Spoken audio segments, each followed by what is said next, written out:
happy to announce the launch of our new logo. We have evolved since our incorporation in 1997, and it is time to refresh our new look to reflect who we are today.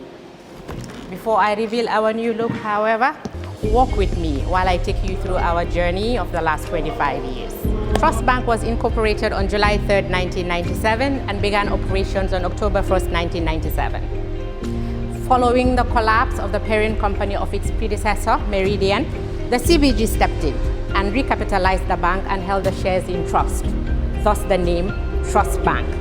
In 1999, the first investors who responded to the IPO and paid $1.50 per share received their maiden dividend of 50 bututs per share. In 2000, the bank fully paid back its investment by declaring another dividend of $1.20 bututs per share, making it a cumulative dividend per share of $1.70, which was 20 bututs above the purchase price. Between 2002 to date, share capital has increased from $27 million to $200 million, indicating that the bank has grown organically by plowing back profits to increase capital while at the same time paying dividends to shareholders. The bank was listed on the Ghana Stock Exchange in November 2002, being the first ever cross-border listing in the sub-region. Now let's talk about awards. The bank was awarded the insignia of the National Order of the Republic of the Gambia, ORG, in the year 2010 by His Excellency the President of the Republic of the Gambia. During the past years, the bank has received so many national and international awards. Banker Magazine, 6 times.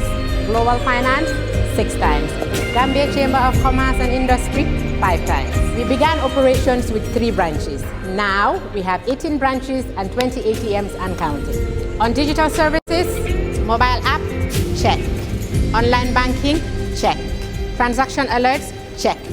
Watch this space. We've got more coming. Creating employment, yes, we've got that too. 400 and counting. And we take great care of our people too. Medical insurance, life insurance, private and state pensions, annual pilgrimages for both Muslims and Christians, training, yes, we do them all. One team, one family, one goal. That's the Trust Bank spirit. On corporate social responsibility, we have spent over $50 million in various causes. We care, and so we share. Over the years, we have paid over $1.6 billion to our shareholders, which translates to a whopping $20 per share and counting. Phenomenal returns for our shareholders who purchased at $1.50. Corporate taxes, over $1 billion is paid. Our journey started with a vision to create the kind of company that delivers quality services and innovative products with an inspired team dedicated to serving our customers, our environment, and our communities at large in the most caring manner. We remain fully committed to delivering excellent services to each of our stakeholders, customers, employees, shareholders, and partners. So, we remain true to who we have always been. As we look forward to greater achievements, we are rebranding to reflect who we are today and the future that we inspire. Our new logo has been designed to visually demonstrate our Gambian heritage and the sophisticated nature of the bank. We are moving away from the navy and gold-colored parallelogram-shaped logo to our baobab tree with a rising sun in the background. The striking outline of a baobab tree at sunrise is a familiar sight to anyone who has spent time in the Gambia. Our new logo and visual identity are inspired by our core values and spirit of being a pioneer in providing a unique banking experience. It is a completely new look that better matches the transformation we have made as a company. But we remain your Trust Bank.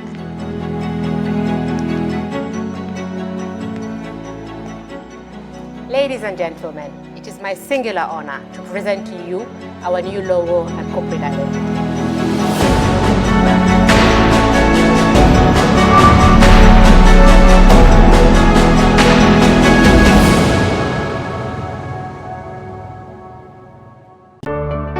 For the first time in the history of the Gambia, Gambia Printing Publishing Corporation proudly introduces the Diplomat exercise book printing machine.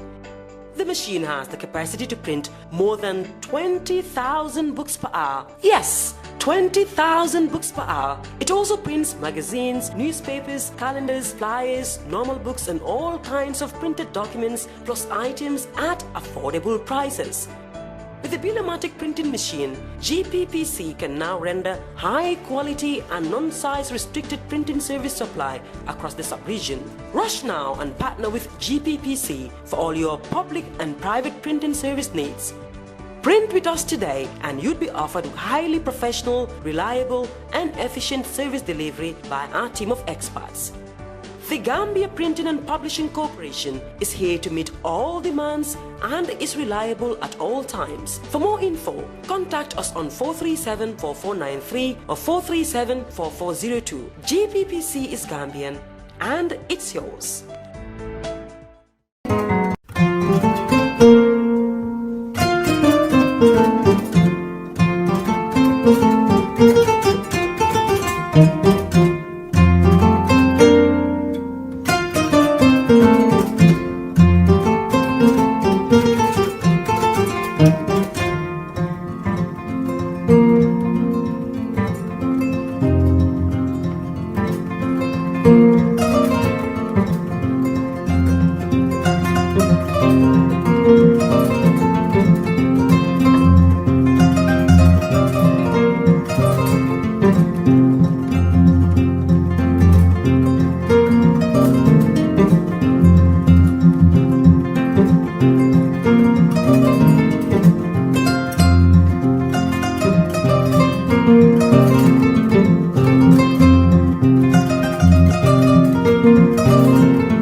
This season on Kerr Fatou. The reason I have always called for a national dialogue is because a government must be responsive to the needs of its people. Fatou. Tell you one thing, if back me as an individual, if I know that there is somebody that I definitely wrong, I will be bold enough. I will go to the party. I will appeal to him and apologize him. I have to make decision today because I don't make decisions lightly. I investigate. I do my research. I get the facts. I call the experts. I summon meetings. I get the technician. Then I reflect and I make a decision. Why did you lose the election? Well, we lost the election because of kidnap registration. We had evidence of people being registered before the opening of the registration.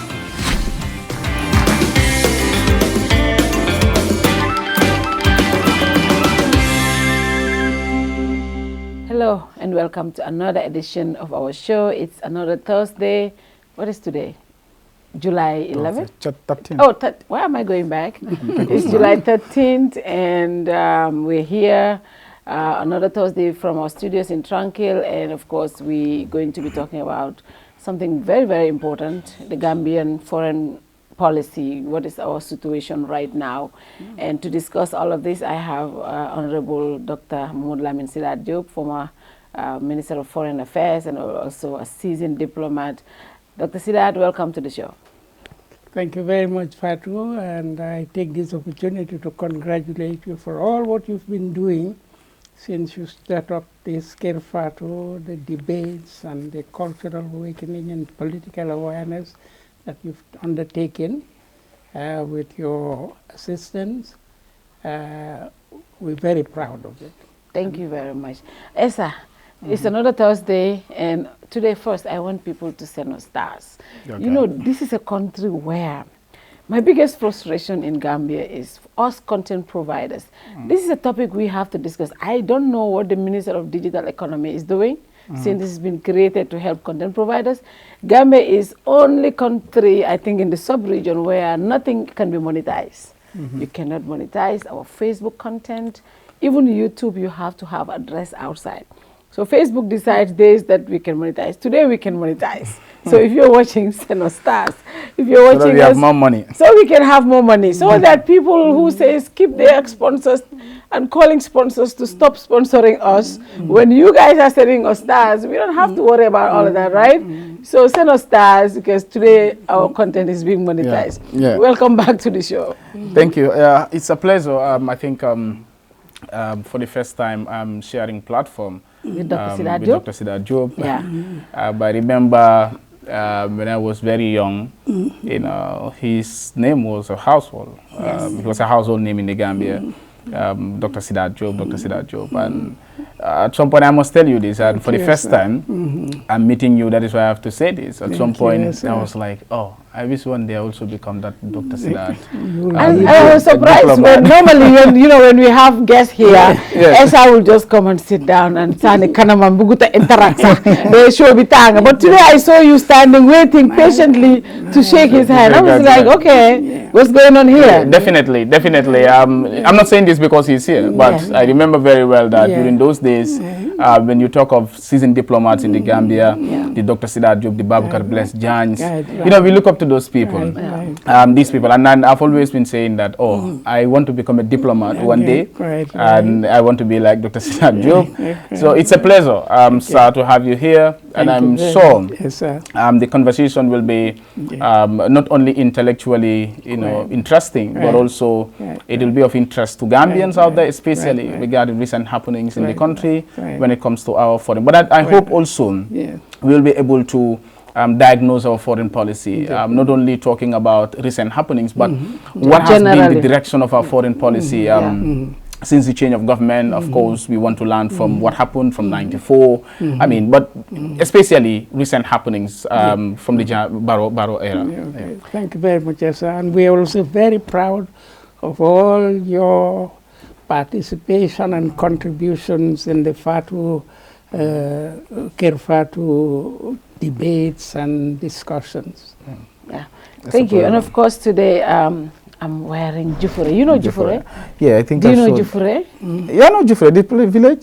No, the brand. Okay, the yes. brand. It's named after Jufure, the village, right? Yeah, I know the village and I know the brand. I remember you wore it once This here. is my fault, actually. So Watson Gambia is complaining, why do I get all the collections? But I'm not having the But I said I don't know why. I'm the biggest celebrity in town. So if they want attraction, they want people to know the brand. Who is the owner of the brand? Actually, he's a Gambian. His name is Musanjai, and he lives in Sweden. So this is a brand, and it sells in minutes. You know, Sunday they are launching another brand. This was the latest collection before the new one that is dropping on Sunday.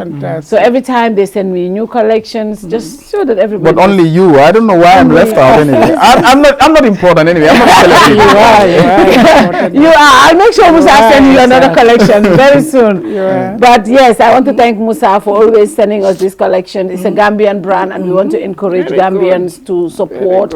And their collection will launch on Sunday on their website. So check it out because it sells very fast. I think the last one they did, last Sunday they sold out. So Sunday again they're launching other collections. So check them out. Now today, Doctor, we will be talking about our government foreign policy, and we will also look at the incident in the U.S. But we look at it in general. But first, I want to start because this is also falls under the foreign policy. I want to look at the OIC. We were supposed to launch the OIC a couple of years ago, and the government until last minute when they said, oh, we are not going to, but definitely the Gambia will host the summit. And yesterday the OIC assessment team were at State House, I think on Monday, and the president assured them that Gambia is ready and prepared to host the summit this year in December. Now, looking at everything, you being an expert, you've been to Senegal hosted it, you've been in the sub-region. Do you think as a country we are ready to host the summit as we speak? Definitely not. And unfortunately, the president is in a trap. The hotel that was to be built was to have been completed by now.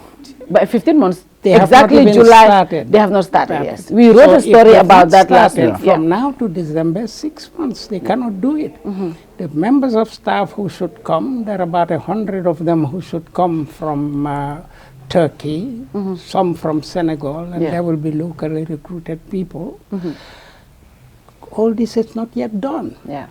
And the man who has given part of the contract to the Turks and to some Senegalese business people is saying that he couldn't do it. So definitely it was wrong for the government to assure the OIC that we were ready for this.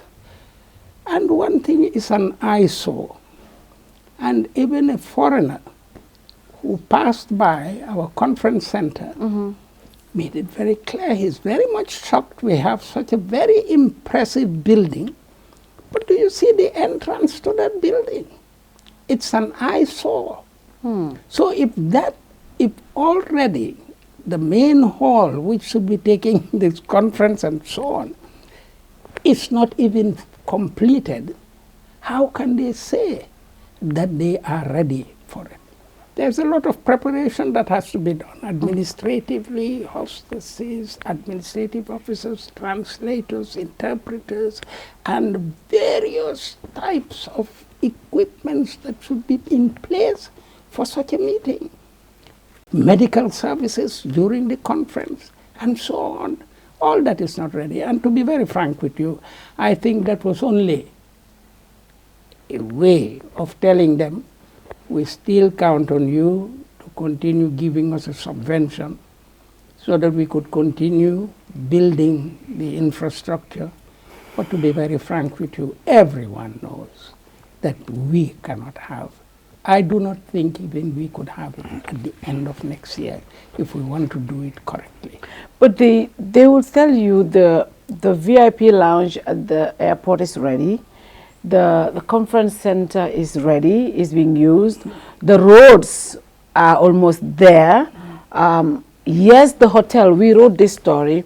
The hotel, when the president was laying the foundation, Mr. Abdoulaye Cham of Imogam said he was going to build this hotel in 15 months. Now, July 27, exactly 1 year since the laying of the foundation stone. Now, nothing happened. Apart from the laying of the foundation stone, nothing happened. When we spoke to the technical, the contractor, he said, the consultant, what he said was they were moving stuff and they are clearing and all this stuff. 1 year. And he said they have secured visas for the workers that are coming from Turkey and the ones that are supposed to come from Senegal. So meaning nothing has been done in 1 year.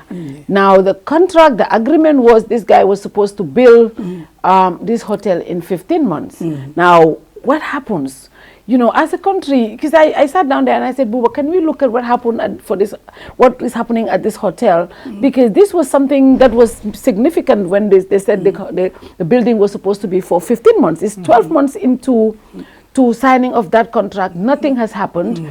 And again, we wrote this story 2 days after the president hosted the assessment team. And they said they are poised and ready and everything is set for the summit to take place. Now, where are we going to host these guests if they come SI? If December, we are definitely going to host. Well, I think this is not the first time, you know, that the government is claiming that they're prepared to host this summit, and it's not materializing. I remember sometime last year, I think the brand and communication officer of the OIC was out there to say that Gambia is definitely ready to host the summit. And just moments later, he said, well, from all indications, Gambia cannot host the summit. Now, the president coming again saying that they're ready to host the summit in December. When I saw it, I was really shocked, and I was like, okay, I don't know what is happening here. Whether it is going to be hosted in a substandard way, or we're really ready for this, but I don't think we're really prepared for it. And if I'm not mistaken, I think the OIC summit is the second biggest or largest international gathering in the world. So having those delegates, heads of state and government, you know, all coming to Banjul, plus all the dignitaries that will attend this summit. The hotel infrastructures that we have in this country, I don't really think will be able to host these people. And also the road infrastructure. When you talk about the road infrastructure, well, the airport VIP lounge is ready. That's not the only one. The conference center, they might say, well, it's ready. According to them, yeah, we could come in, fine. But then when you look at the road infrastructure as we speak, unless they do more work from here against December, but as we speak, I'm not even impressed with the road infrastructure. If you look at from Kirstering Junction coming all the way to Turntable here, you know how this thing, how do you call it? The slabs that are in the middle of the road. There is no junction. Vehicles have to come all the way to Turntable and then move the other way. The same thing from Turntable all the way to you know, the Sukuta Ojabang traffic lights.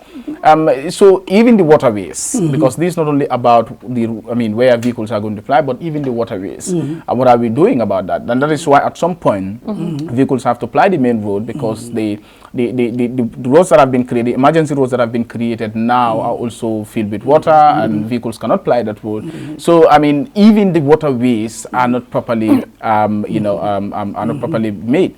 And if you look at also the Jabang traffic lights, even the roundabout there, and just last week or 2 weeks ago, I think last week, we had the Commission of, is it Mobiles or so, King Koli, saying that the runabout really is going to create traffic nightmare if care is not taken. So they need a flyover there instead of that. So you can't host this summit when that place is a mess when it comes to traffic. So that also needs to be sorted out. And I don't think, from all indications, I don't think the government is even prepared. So people are expecting a flyover there, just as it is a Turntable here and also at Costa Road. So the road infrastructure itself, in my opinion, because it's not only about people coming from, guests coming from the airport to the conference center, but some of them might even need to go to Banjul, for example, and they want to fly the Senegambia road. Is that also ready? Will that be ready by December 2023? Because you're talking about all the way to Sting Corner.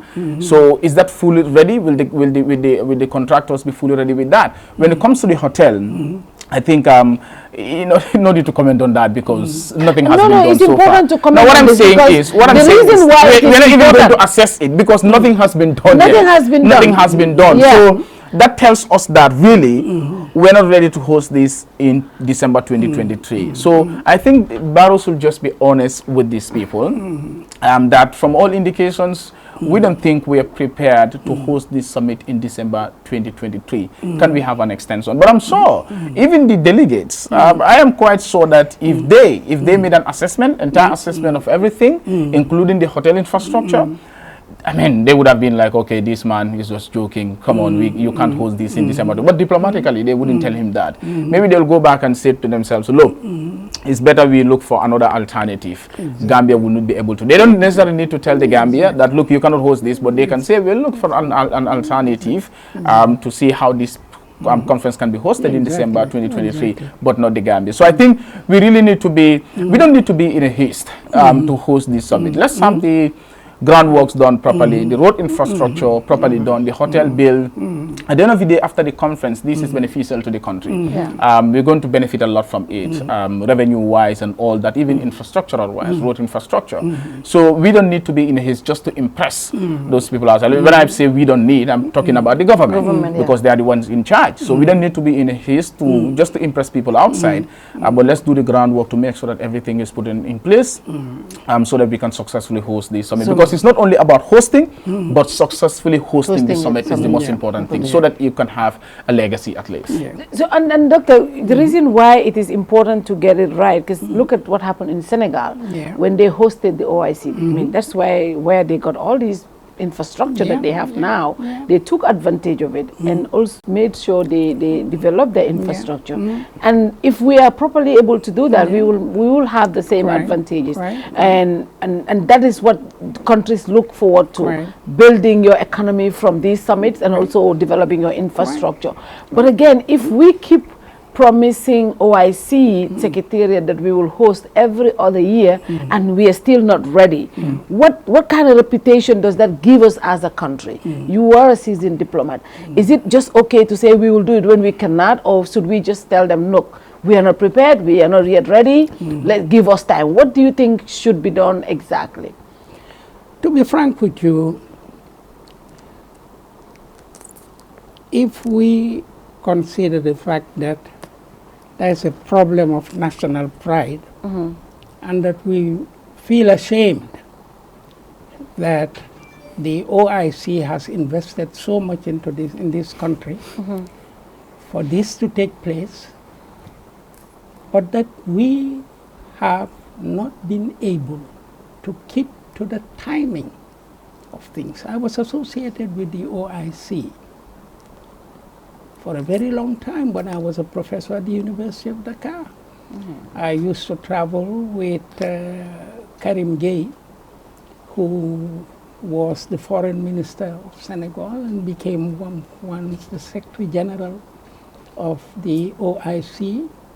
He was the one who appointed Dr. Mbaye and Momodou Sosé, and Momodou Sosé, Gambian, was the one who was in charge of all the conference arrangement, translators, and so on and so forth, the secretariat. So, by just the experience of what happened in Senegal, where despite all these hotels you have in Dakar, they were obliged to hire a luxury liner in the port to be able to take some of the delegates. You see, this is a thing of the Muslim world. And when it happens, you cannot believe the thousands of people. You're not just thinking of foreign ministers and the ones who are around them. There are various other organizations and Islamic unions and Islamic cultural groupings and so on, those who sell Islamic books and so on and so forth all over, who would like to come. To be very frank with you, and Fatou, we are not ready for it, and we bungled it all up right from the start. And the OIC is in the know. When they first started with all these ambition, great ambitions for the Gambia, and initially, we had even a greater opportunity than Senegal. We're a smaller country. And OIC would have built all these things for us, roads, infrastructure, hotels, and so on and so forth, and even more than that. If we were rigorous. The bad signal that was sent to the OIC was when the first director of the entire project was told to leave for the simple reason that he wanted to be able to do the job, to be in the control of the contracts that were taking place, so that he could be able to also keep to the timing. But then they requested that the funds should come through the Ministry of Finance, and he's not a naive person. So he thought that there was something wrong somewhere. And there again, unfortunately, is the bad type of information or misinformation that's given to Barrow, and he trusts the people around him, guide him badly. For more than 2 years, every day we hear on Peter Gomez, the infrastructure of the roads will be so and so and so. When did they start building this road? 2 years ago they were talking about it. They are not keeping to the timetable. And really not to prolong it. They know. And we all know. I'm telling you, even the training of those who are going to be in the hotel, you think they can build the hotel in 6 months? Train all the staff and so on and so forth. It's actually 5 months. July is out of it. Let's just say August. So it's out of it. Let's be honest about it. And if I was the one advising the president, it is now that you can save your honor, by telling them, unfortunately, we have got part of the infrastructure. It's the intention of the Gambia to hold this summit.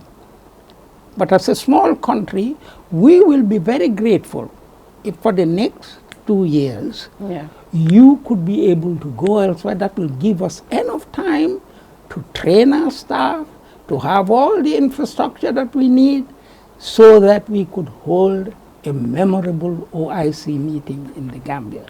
We have to say it, and we have to say it now, otherwise it will be a source of a lot of embarrassment, and we are unfortunately losing a lot of our clout and our influence in the international field.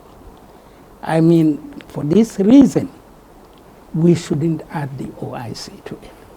If we are in a position today that a fundamental organizations like the World Food Organization is ending their contract with the Gambia, just because we are unable to keep to the rules and regulations of an organization that is here to help to feed our people, what do you think other groupings will think of us? So definitely, and not to live in illusions, we cannot hold it if the OIC, due to the type of investments that they've already put in, they want to still have it in the Gambia. We should be honest enough to tell them to give us 2 more years to get prepared for it. 2 more years to get prepared for it. I hope, you know, by then we will be ready and we will get like the needed infrastructure. Much better than if you think of December. But yeah, December is definitely very short. Now let's look at the Foreign Service. As a seasoned diplomat and somebody, a former foreign affairs minister, you know, at a time when our foreign, you know, we had a president who really cared less about those people, you know what I'm saying? But you were foreign affairs during that time, and you had to deal with a lot of things because you know, you have to make sure Gambia is seen in a different light. But when your principal didn't care about what those people think, now we are in a more democratic space. We are supposed to be. I don't know if we are. And of course, also when we came back in 2016, Gambia went into back to so many organizations, and we had this goodwill that was coming into the country because, of course, you know, we changed president through election. The whole world applauded us. The whole world was open for Gambia. Now, considering all of that, looking at everything that is happening right now, how would you describe our foreign policy and, of course, our foreign service right now? It's unfortunate that we've gone way down the road. The Gambia, and I say this with a lot of modesty, has arrived at a point when even when Yaya Jammeh was here, that its foreign department had really an impact. It was the Gambia that was able to convince. I remember Abdou Diouf telling me, I do not want the Gambia to be involved in our relationship with the Casamance because we do not think that it is really very, very clear. But you know, I know that you were teaching at the University of Dakar, you were very close to President Senghor, so we trusted. And it was then Abdou Diouf decided for the first time to own it that there was a problem in the Casamance and they need to negotiate with the rebellion. And the first meeting of the Senegalese government with the rebellion in Casamance took place in the Atlantic Hotel on Marina Road. Yeah. All of them were here. Salif Sadio, Jamakun, and Sidi Baji, all the great veterans were here. Yeah. And that was a big success for us. In addition, when we had the crisis in Guinea-Bissau, yes, there were 2 arguments. Guinea-Conakry sent in troops, Senegal sent in troops. I was with President Jammeh and Aliou Ngom, and I said, the situation is such, taking into account the fact that you have a personal relationship with Vieira, but at the same time, the head of the army claims his Gambian nationality, General Mani. Let us not send troops. I think let us try to see whether we could meet General Mani and Vieira in Guinea-Bissau. Then they were bombarding all over the place. It was not Jammeh who told me to go to Guinea-Bissau. I proposed to go. Most of my cabinet colleagues in the corridors thought I was crazy. And definitely I did go to Guinea-Bissau. I was on the protection of the French Navy, you know, I was on a naval boat. We landed on the ground. Then I was given security by our Baji and others. We had a contingent of Gambian soldiers who were there. And the boat that brought me, which is a battleship, was to come and get the French ambassador out of Guinea-Bissau with his family. But when I landed and asked that I wanted to see Vieira and Mani, the ambassador said, I'm not going anywhere. If you are coming in while I'm ambassador here, I will stay. And the situation degenerated. I'm trying to make it very brief. And in the final analysis, we brought Mani and Vieira here. In the Gambia, yes. But unfortunately, their misunderstanding continued, and Vieira was finally kicked out of his power, and he had to go to the Portuguese embassy. Then the UN were arranging how best to convince Vieira for us to be able to to convince the military to leave Vieira to go out. And then the President Jammeh, I spoke to General Mani.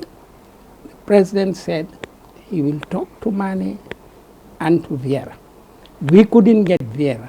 But I said, I'll go back to Guinea-Bissau. And luckily, when we went there, the army listened to us. We told them that they had no benefits in capturing Vieira or harming him. And the best thing for them to do is to leave him to go. Then they have a large window of what they want to do in their reforms and so on. The Portuguese ambassador was a bit skeptical. And many other people too felt that, especially Vieira's wife, that if we were to leave the Portuguese embassy, going to the airport, we could be attacked because the Camp de Bras is there, and they may seize Vieira. But on the contrary, when we had word from Mani and his group of soldiers, Vieira was convinced finally. It was a plane that we hired, and we were escorted to the airport.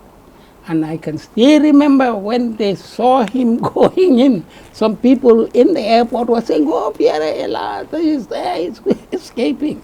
You know, we went into the air, but I can assure you, madam, all along the road you had bazookas, missiles, and at any point, if there was a hot head, they could have shot the plane. So we prayed until we landed here. And when the UN saw that, they immediately created a committee, and the Gambia was appointed to chair that committee. And Blaise Diagne, who was then in New York, was representing the Gambia. All that is the prestige we had for the Gambia. Then you heard of the famous Lockerbie affair of this plane that was shot down, and the British and the Americans insisted. They had a terrible embargo on Gaddafi. And they insisted that they must have these people tried in Lockerbie, in Scotland, or in the United States. And this debate was going on, and perchance it was Gambia's turn. There was a big debate. How can Gambia become a member of the Security Council or to be the chairman of the Security Council? I then had Ablai Salah, who was locally in New York. And then we had to get Blaise to come and reinforce. And do you know who was meaning the Gambia, our legal advisor? He was young SFL. He has just been recruited into the ministry. He was working at the ministry. And we needed legal advice because to be a chairman of the Security Council, definitely there were so many official documents and so on. So we chaired the Security Council. And then this big debate on the Lockerbie came out. And we were able to convince, we rallied an African group, we had some Arab groups, and some even European groups, to say that, look, let's not insist too much that these people be judged. If Gaddafi gives them up, let them be tried in a third country. And to be very frank with you, after a debate from the morning till the evening on the Lockerbie issue, it was finally decided that a third country could be appointed for these people to be tried. We were even invited. I was invited to be in Tripoli when Libya was handing over these people to the UN to be transported to The Hague. So all that played very much for our diplomacy. I mean, then we weren't. We, despite the unfortunate things that were happening locally, we did not play with the Foreign Service. We did not play with the Foreign Service. And it's when the President decided to expel the British High Commissioner, Deputy High Commissioner, that I thought that my credibility is in question. And he told me, no, you can go to London, because he knew that I was very close to Robin Cook, the British foreign minister, and tell them that it wasn't you, it's me. I said that would be very irresponsible on my part. How can I be a foreign minister and say, if I accept this, it's not in the interest of the country. I don't want to call names, but there were many people telling them, you know, these British people, they have to go. They are the ones funding the foreign, the opposition, and so on and so forth. So finally, I decided, when I saw that they really insisted on having the man away. Josie, right? That was Josie. Yes, for me to leave. But you see, when that happened, that was a lot of prestige for the Gambia. And we were also heading the Security Council when Kofi Annan returned from Iraq and gave a report to the Security Council. This gave us a very prominent position, and madam, it's in the files. When Africa met with Europe, there was a big gathering because there was a lot of momentum that Europe was trying to divide Africa, and this is the way they did it. They said they want to sign, the European Union want to sign a special agreement with North Africa, another agreement with West Africa and Central Africa, and a special agreement with South Africa. And we were able to convince, not me alone, but quite a few people that no, if we've come to meet Europe, the European Union, as an African Union, we should not allow them to have some under the Cotonou group, the others on the North African. Let us be a unified grouping. Ma'am, because we were very vocal in that meeting, it was finally decided that Gambia should be the spokesman in the Cairo meeting. The Arabs, the Africans, South Africa, every one of them decided that Gambia will be the interlocutor. The final position of the African group was read by the Gambia. You understand?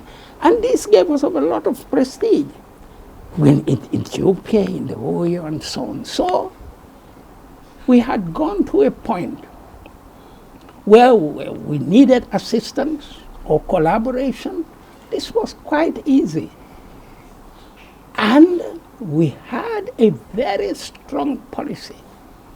And I think somebody in Barrow's government should try to convince him that it's not late to have a powerful delegation to the European Union to say, we do understand that you have people that you want to expel.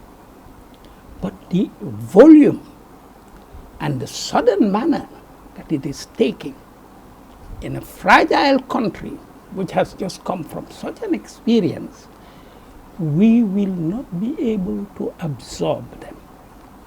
If we could arrange for them to be given a certain amount of training so that we could be able to bring them in and prepare their return in a very methodic manner, then they will not be coming back in shackles and so on. You put them in the street, you see that they give them a few dollars and so on, and Europe will listen. You think that is possible? He's talking about the deportation. Yeah. And this is very important. No. You think that is possible? Because right now, we just wrote a story, you know, the number of people that are being deported, and a lot of us think government's hands are tied. What can they do? Because if the Europeans don't want people in their country, is it possible that we can get back to them and get these things? Even with America, I was the foreign minister on the Jammeh. Were we deporting people? We did not want it. We said, first of all, for them to be deported, we have to send groups to identify them and say that these are Gambians. Yeah. You understand? And there's a very funny story about this, just one incident, where one of our immigration officers was in Germany, Germany or Italy, and he was interviewing these people. And when he told him, you know, so what are you talking about? The boy pretended that he didn't understand Mandingo, saying that he was not a Gambian. You cannot do anything about it. But here, because they've put the president in a very weak position, he has such, we refused it. Oh yes, you all knew that, we refused it for even great America. We talked to Madeleine Albright about this. We are unable to absorb people if they bring them. And I assure you today, if somebody could convince Barrow to have a special delegation of respectable people who, when they go to Germany, Europe will listen to them. We've got a great argument at our disposal. But they see that it's a very weak government, unfortunately for us. If we say no, they cannot do it. And if they threaten that they are not going to give us aid, they will come back because they have more interest in maintaining their links with us than in us being angry with them. The argument is, Doctor, this is interesting. No, but this is the truth. The argument is they will withhold aid, they will visa sanctions for government officials, and that is not also helpful because our officials need to travel. And if they withheld aid also, the country need those aids for projects to work. Yes. So, but they cannot do it. If we are strong, they would have done it to us during Jammeh's time. You see, that's the only aspect on this immigration thing that we can give credit to Jammeh for. Because he knew the consequences of this thing. And he didn't want it. He did not want to boast about it. But he wanted us to do everything to see to it that people were not huddled and sent back. And for this reason, most of the people in the diaspora were very grateful to him because some of them were even arrested and taken into certain centers. But in the final analysis, they saw that the Gambia was not going to. I can assure you, and I'm saying this solemnly before you, it is not too late.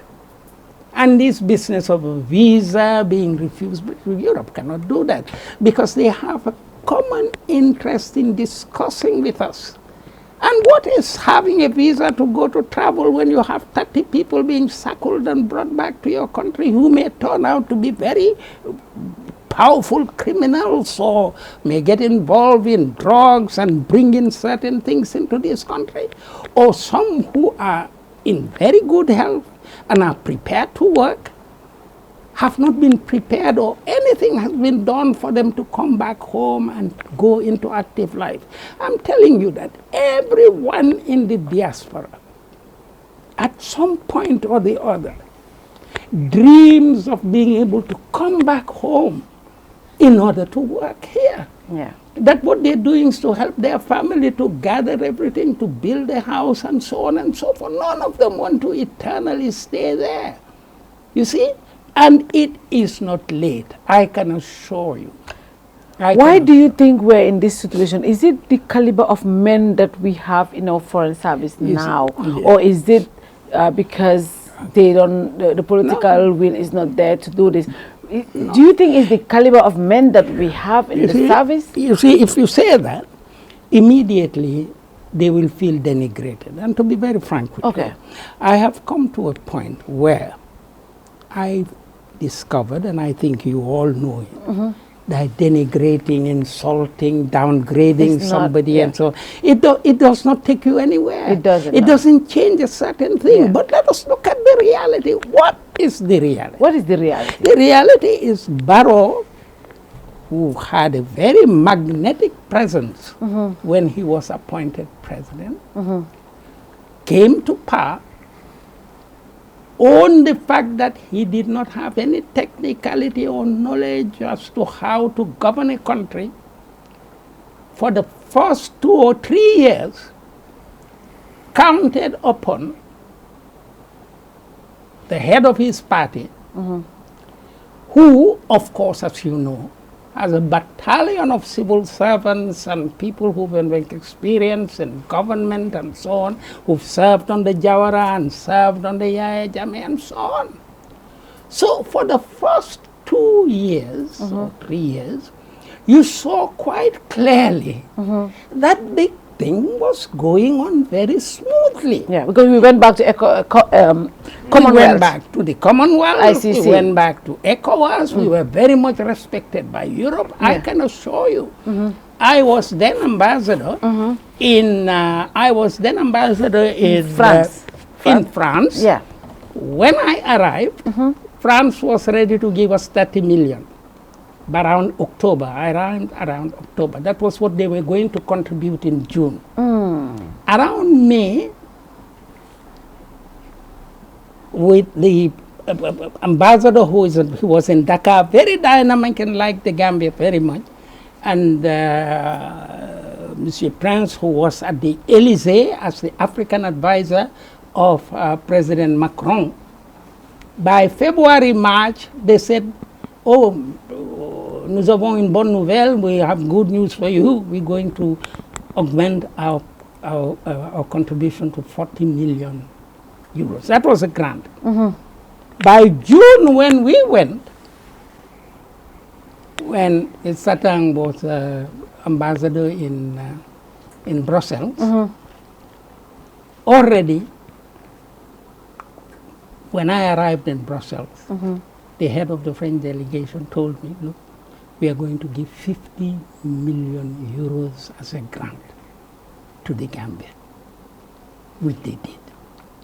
And you should have seen the euphoria in Europe. Everybody wanted to contribute. Even the Arabs who were delegates to the European Union put in their pledge. We had 1,700,000,000. Part of it was a grant. And I said that, if I'm not mistaken, 1,300,000,000 euros are still there. But why did they stop? Why? Because of the way that we were running our foreign finances here. All of a sudden, you know that they had a European representative, and he was all of a sudden seeing all this big ambiguity of the type of vehicles that were given to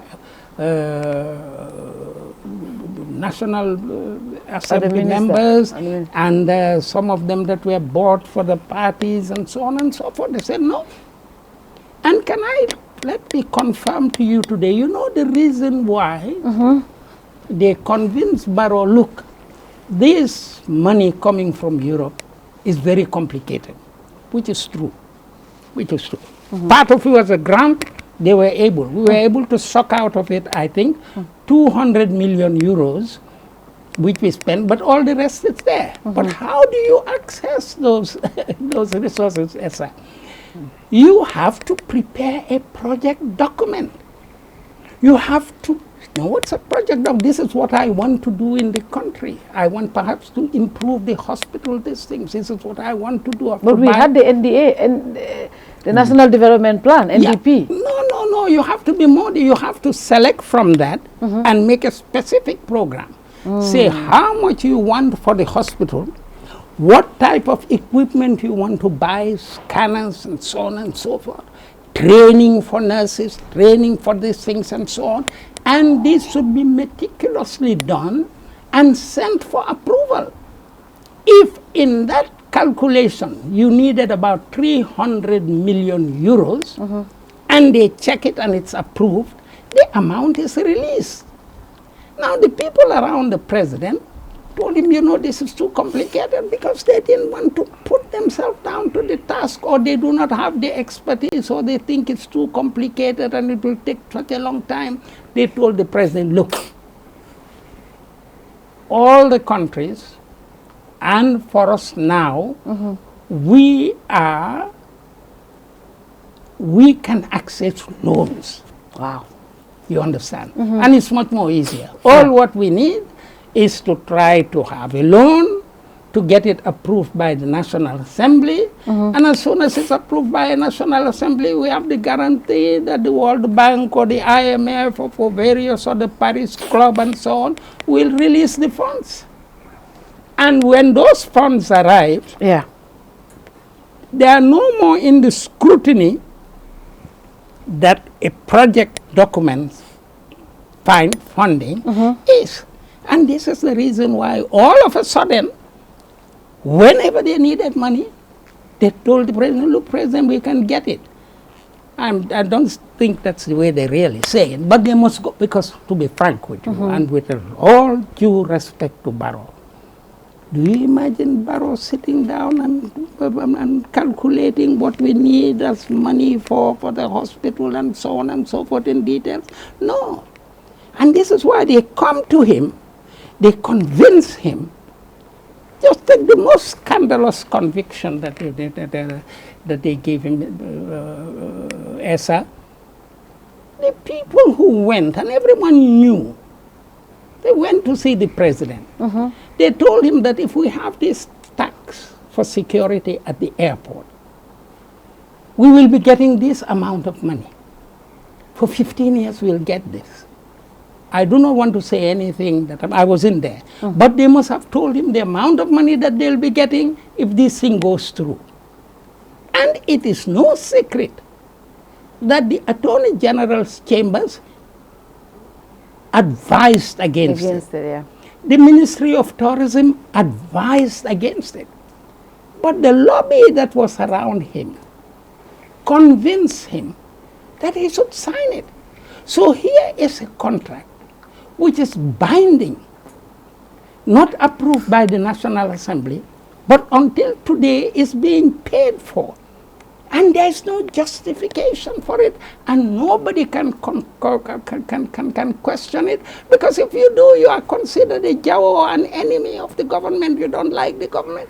But these are the things that we shouldn't do. If any decision is taken where there is no truth, it will only create problems. And this is why when the COVID report came, when the various other mismanagements and missing monies came, and the Accountant General, a great gentleman whom I've never met, but as soon as you see him, you know that he's a very responsible person.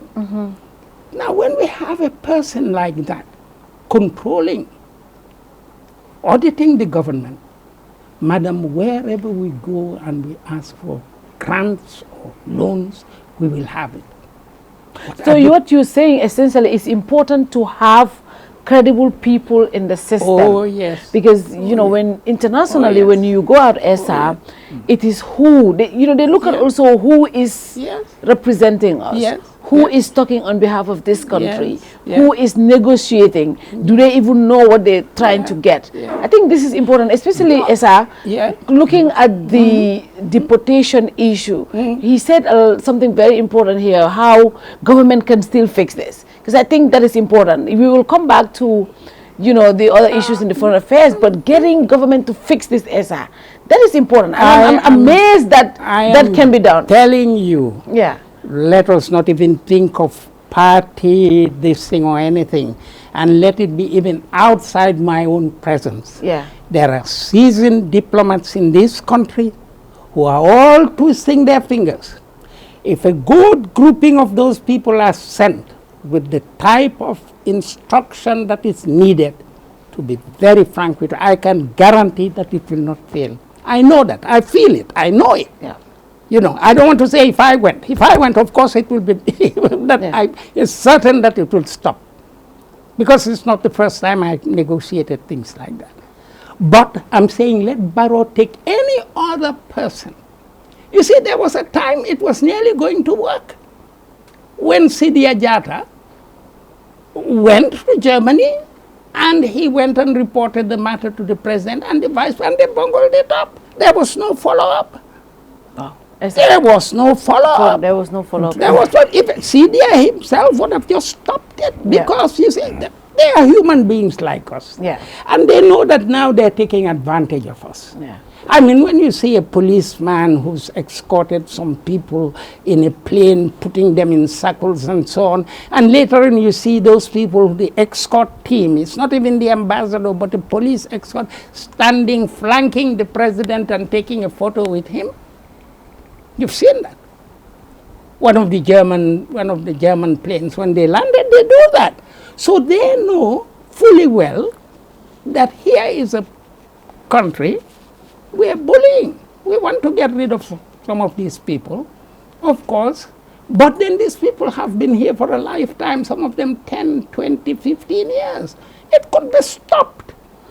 It could be stopped. It could be stopped. If not, if Europe had such a negative attitude towards us, because this was going on during the time of Yahya Jammeh, if Europe had like negative, the 2 years that, what is its name, Dabo was foreign minister, would we have had all this aura and respect in the European world and in the Americas? Everyone was ready for us to have a sober, solid, democratic government, and we would have had all the assistance that we needed for it. But once we deviated, and then we were operating monetarily in manners that are very suspicious, I just said, just take the disaster that it is for the World Food Organization to decide to leave the Gambia, and it's not a scandal, it's just, we're just taking it like that. Wow, yeah. Yeah, interesting conversation. I think before getting to it just feels like just listening and just going on. Right? I just saw somebody said today ESA is enjoying the lecture. So before getting into the deportation issue, I think if you look at the Gambia's foreign policy from 1994. Prior to that, just briefly to say, during the Jawara era, you know, at some point, yes, our foreign policy, one can say, we've had problems as a small state, what we call small state diplomacy. But we know clearly at some point, Jawara was very clear with our foreign policy with the so-called non-aligned movement. That was very clear. Coming to the Jammeh era, when Jammeh stage coup, even though coups were happening in the 60s, post-independence, but it became not non-fashionable at the time.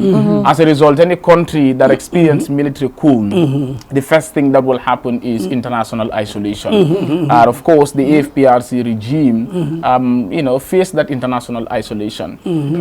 But at some point, I was having this conversation with someone, and he was a bit critical to say, well, the problems are, you know, what is happening now, the problems have been the same Jammeh time. I said, yes, I agree that problems have been there, but at some point, Jammeh was also very strategic. The way, you know, he made his foreign policy, the Gambia's foreign policy, in the sense that the isolation came. But what he did was also, the first step he took was to how to get, you know, at least that sub-regional attraction, the friendship, getting to Senegal. Knowing fully well that Senegal did not at any point, they were not bothered by the coup in 94 because they helped in 1981, but 94 they did not help. So, you know, how to get Senegal on its side, how to get regional powers like Nigeria, especially, of course, you will agree that, you know, Gambia was once criticized for when Nigeria, you know, executed Ken Saro-Wiwa. There was international condemnation,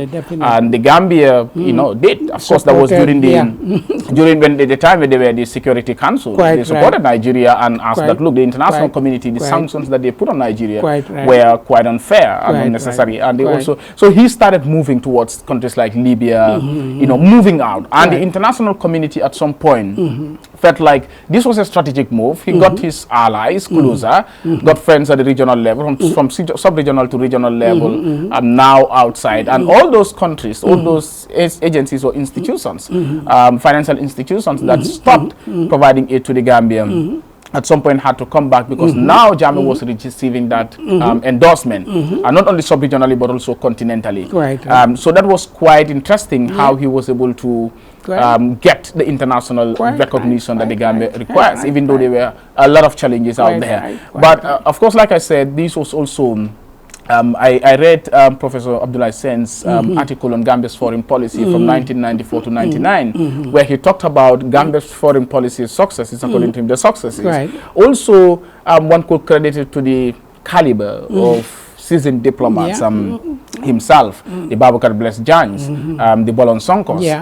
These were at some point foreign affairs ministers. You know, they were seasoned diplomats. I think even Jogoba at some point, who was Gambia's ambassador to France. So the caliber of individuals or diplomats that you appoint will also tend to dictate your foreign policy. Are they people who really understand how the international system works? That's quite interesting. Coming to the Barrow era, what we saw was it was the opposite of the Jammeh era, in the sense that Jammeh came through unconstitutional means, received condemnation, but Barrow came through the ballot of the through the ballot of the box, and he received that international support, and that's why the goodwill, and that's why we saw how we got back into we were going back into the Commonwealth, the ICC, because then Jammeh was trying to, Gambia was trying to leave the ICC, left the Commonwealth, and when Barrow came, these were also very good foreign policy moves, get us back into the Commonwealth, and of course into the ICC, because that international recognition was there. So the opportunity Barrow has is quite different from Jammeh's, because Jammeh, when he came, it was isolation, and then to get that assistance and that recognition. But Barrow, it was recognition, that international goodwill and everything, all the support that he will need. Nobody was turning their back to him to say, no, we are not supporting your government, is undemocratic. It was democratic, and everybody supported. Everybody was against Jammeh, and everybody was in support of Barrow. But it seems like now, it is the opposite now. Jammeh started with isolation to recognition. Barrow started with recognition, and at some point, isolation in the form. Isolation in the sense that he's just mentioned the FAO, WHO, sorry, WFO, World Food Program, trying to leave the Gambia. You're talking about even the European Union at some point saying that you have to receive these people, otherwise we will not give you this. Some will say that that is a problem. So at some point, and recently the 10 million that these people, the 10 million, of course, the $10 million as well, and a whole lot of other issues that are happening. We're talking about the expulsion of our diplomats diplomats. At some point, all these are part of, they're giving that negative image to the country. The deportation issue, I'm glad he mentioned that. I'm not an expert in migration and deportation and all that, but he's a seasoned diplomat, and he told us that he's telling us that there is a solution, there is a way out of this. That once the government is able to, and I hope they listen to this. I'm sure when he was talking, some of them are sitting and say, "Oh no, don't worry, he's a politician, he's in UDP." But putting aside partisan politics, putting aside partisan. I'm just saying the reality of Gambia, that when people talk, and when they wear particular political color, people will always have their. But then it's important that we listen. And he's saying that even not him, but somebody there could do this. And I think the deportation, like he said, I will agree with him that you see, international foreign policy, like we always say, diplomacy is a tool for the conduct of foreign policy, and foreign policy is the tool for the conduct of international relations. It guides the actions and relations between states, and of course non-state actors as well in the international system. And I'm quite sure this is all about negotiation. This is all about talking to them, engaging them.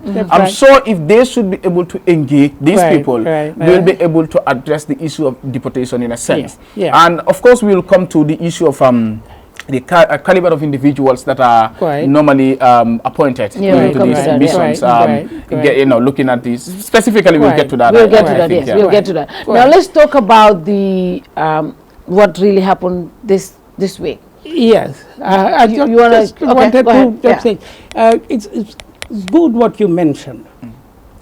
To be very frank with you, when I'm talking about the Gambia,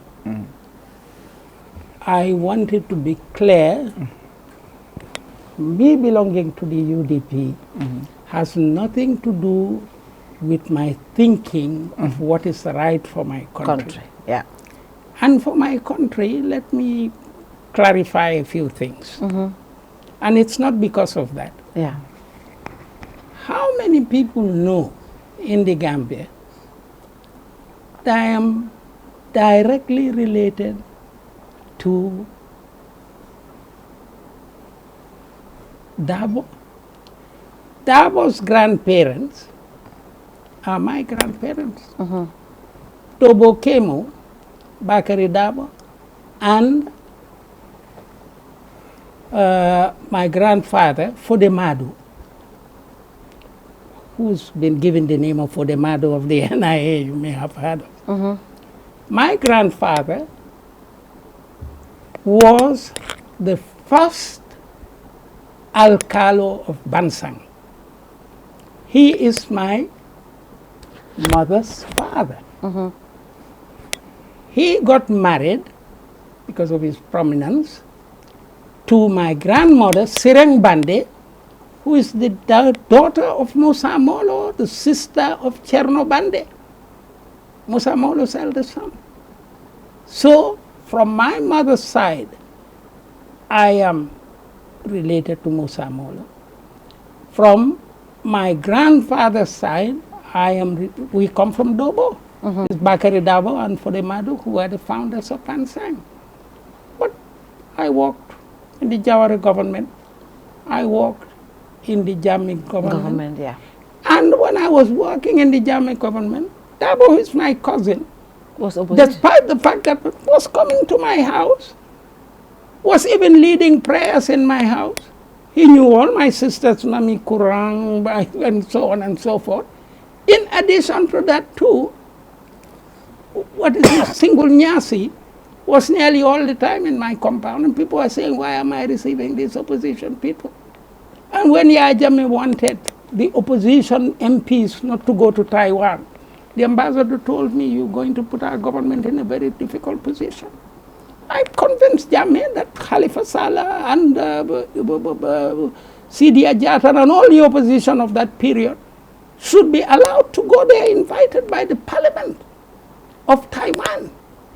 And Yahya Jammeh left them to go. They were all given tractors and meals and all sorts of things, because the Taiwanese said, we have an opposition, and if we are not seeing the opposition, they're very democratic down that country. It's very sad that China wants to take them in.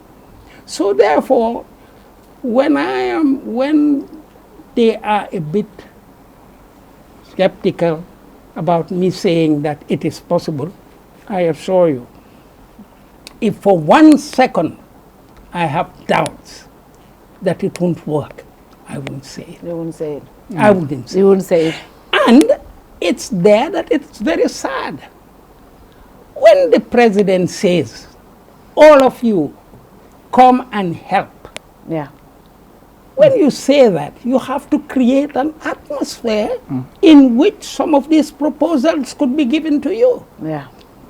How can anyone in the opposition, even the opposition leaders, be able to give him advice for him to do things the way that they should be done?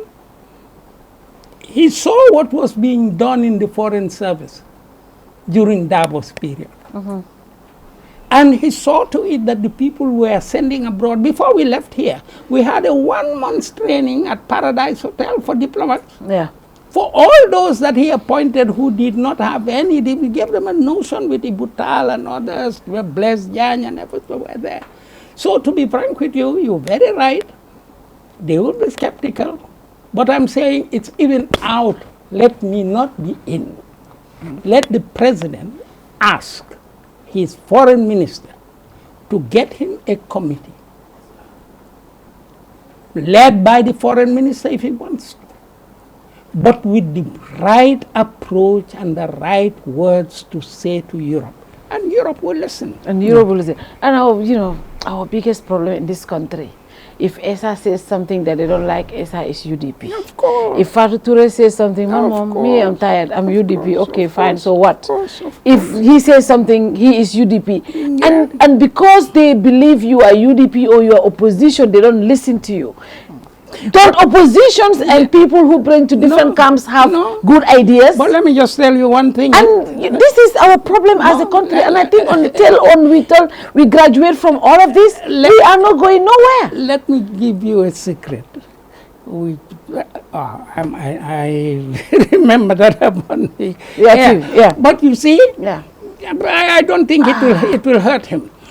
You said the present Senegalese ambassador, who I've just met once. Yeah. I was with him in Paris. He was the ambassador of Senegal in Paris. Yeah. He is a specialist on problem countries. Yes. He was in Guinea. Yeah. And I think he did Mali also. And when we had this ECOMOG, ECOMIG, this thing, they thought he's the best person to send here. Yeah.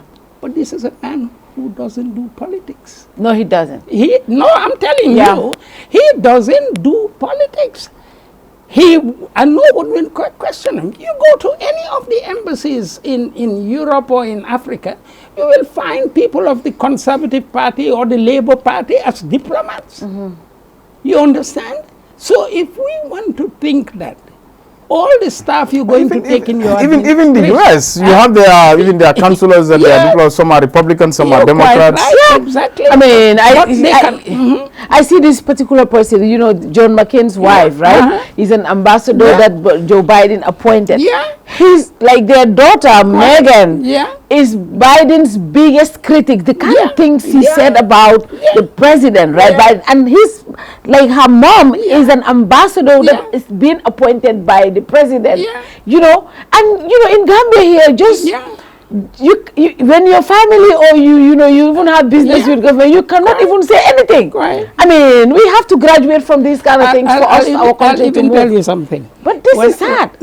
When I entered the Gambian diplomatic service for the first time and I was posted to London, my father, until his death, he was always with P.S. Njai of the UP. Yeah. And, Jawara liked me personally because when I came in 1969, I was first posted to Brikama. Then Jawara decided, I think his Secretary General, in fact, was the one who did it. I don't know what happened. But 3 months after that, I was recalled from Brikama. Directly, my first post in Banjul was Secretary on the policy desk, Assistant Secretary on the policy desk of the Prime Minister. And I was among the first people who drafted the speech in which Jawara asked for the republic, that we were going to leave the crown and we were going to have our own this thing. And when people said, how can Jawara like this boy so much and so on and so on, and his father, he said, I had you pay. Akala, he is doing his job as he should do, as he should do. And that's all what his father is. And that's how Jawara said. We should be having this kind of conversation. That's what matters. Yeah. People are doing their job. Yes. It doesn't matter what political they believe in, what color of politics they belong to. As long as they're delivering for the country, I think that's what matters. One day, Yaya Jammeh told me, he called me, oh, Dr. Jobe, we have a problem. I said, what? Said your staff member, Cherno Jallo, there's a boy called Cherno. Yeah. Very nice gentleman here, fantastic pen. He writes very well. He knows everything about the African Union and our relationship and how that's evolved. He said, we are in trouble with your assistant. I said, how, sir? He said, when you were away, they found him somewhere, and he was saying, this regime is finished. Somebody must have gone and seen Cherno somewhere and reported this thing. But I said, sir, whatever I tell Cherno to do, he does. Even if he has said that, he has not written anything or taken any position that shows that he is going against the policy of the country. And if we want to replace him now, we cannot get someone who masters the files in that department, in that part of our this thing, because then I divided. I met it done, of course. There was the OAU section, the international organization, the OIC section, and all these people who were the heads and those that are training knew about these files. Unfortunately, this is what doesn't exist today. And then they knew about the financial instructions, they knew all the rules and regulations. We've written diplomatic, policies and so on and so forth, but we go on the fundamental line. So now what I'm saying, we cannot, madam, have a solution when there is this state of mind. When the president says, I would like everybody to help us, what has he done for people to create an atmosphere to help? When we were recalled, most of us, when we were recalled, all the ambassadors, until today he has not received any of us. We came back from France, I have not briefed him. And he wouldn't want to see me, no? With Ibu Mane, with all these other people, Mr. Tal, all of them. Even Ramsey, it was accidental that he even met better and they spoke, but nothing official or to say, can you brief me on what was happening? When Ramsey was leaving Malaysia, they were giving us a lot of scholarships. And Turkey also came, and I remember there were a lot of things that were coming from Turkey as well. It's not only Kemeseng has done more than that. I spoke to him this morning. Kemeseng and I were in the same class in Pakalinding School. We took our common entrance together. He went to Georgetown and I came to Boys High School. So we were schoolmates. You see, Kemeseng was the one who bought the Turkish Airlines here. He had such a powerful contact with all his experience as a parliamentary, as an MP. He was able to use that to build a fantastic network. But what did they do? They just recall them. When I was able to get 50 million from the French, and the French were coming, they were going to build a very big rice field. That would have been even an experimental rice field for the Gambia. It was going to be about nearly half a mile long and so on. But we called and everything just stopped. Dr. Jobe, not to cut you short. Quite interesting when you look at the I'm sure Fatou's question will come to that, but when you mention the Senegalese diplomat, I also knew about, I came to know about this, that the current Senegalese ambassador here, diplomat here, was once in France, a seasoned diplomat.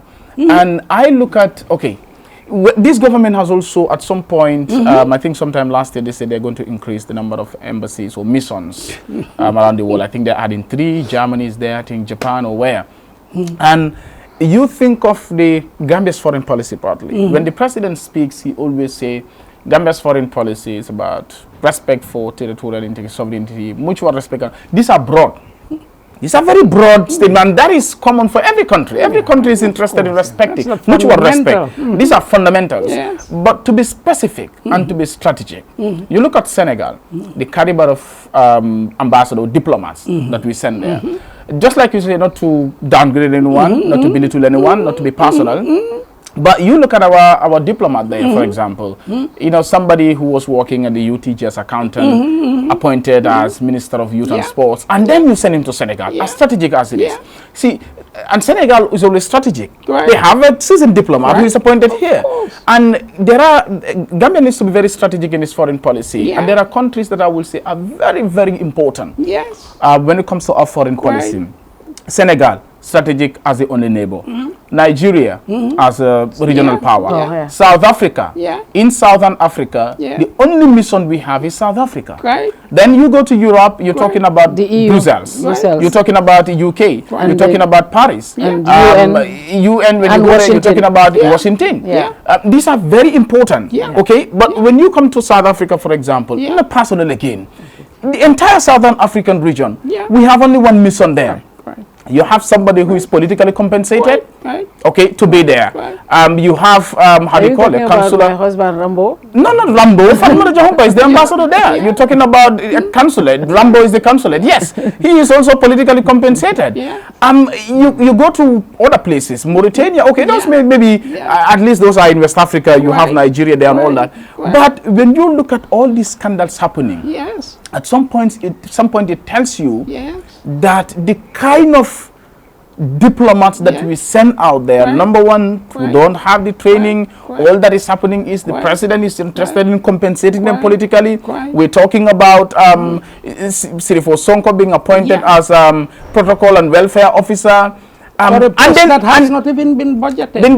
And then, okay, that's quite interesting. I'm just knowing about that. No, it's in the press. And interestingly, what happened is that you know that in line with the Vienna Convention, 1961 on diplomatic relations, there is what we call agrément. When ambassadors are appointed or diplomats are appointed, receiving states have to do a background check. They have the right to even reject. And when they reject, they don't even have to tell the sending state why they're rejecting you. You have to wait. They can decide, they can decide to do background check on head of missions, but they can also decide to do it on the diplomat.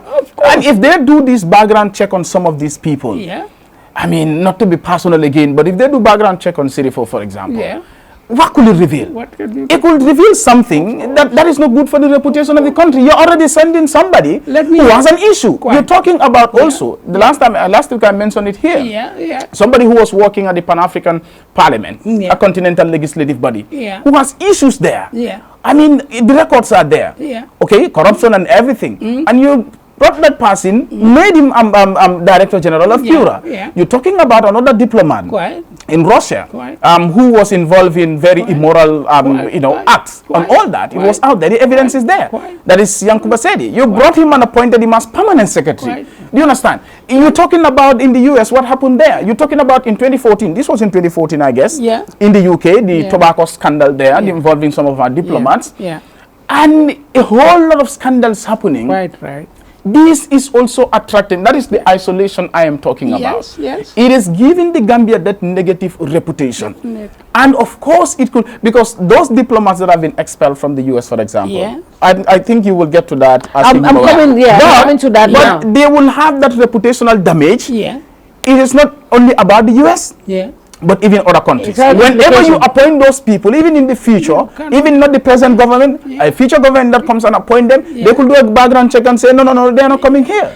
To be frank with you, they don't only do the background test, they do the on-the-spot test. When we send diplomats, counselors, and all these type of people abroad, they check who they are. And this is how they caught up with these Gambians. They were monitoring their activities. Since 2021, and seeing what they were doing. involved in petrol stations, all sorts of things. So I will conclude on this point with your permission. Yeah. We jump on.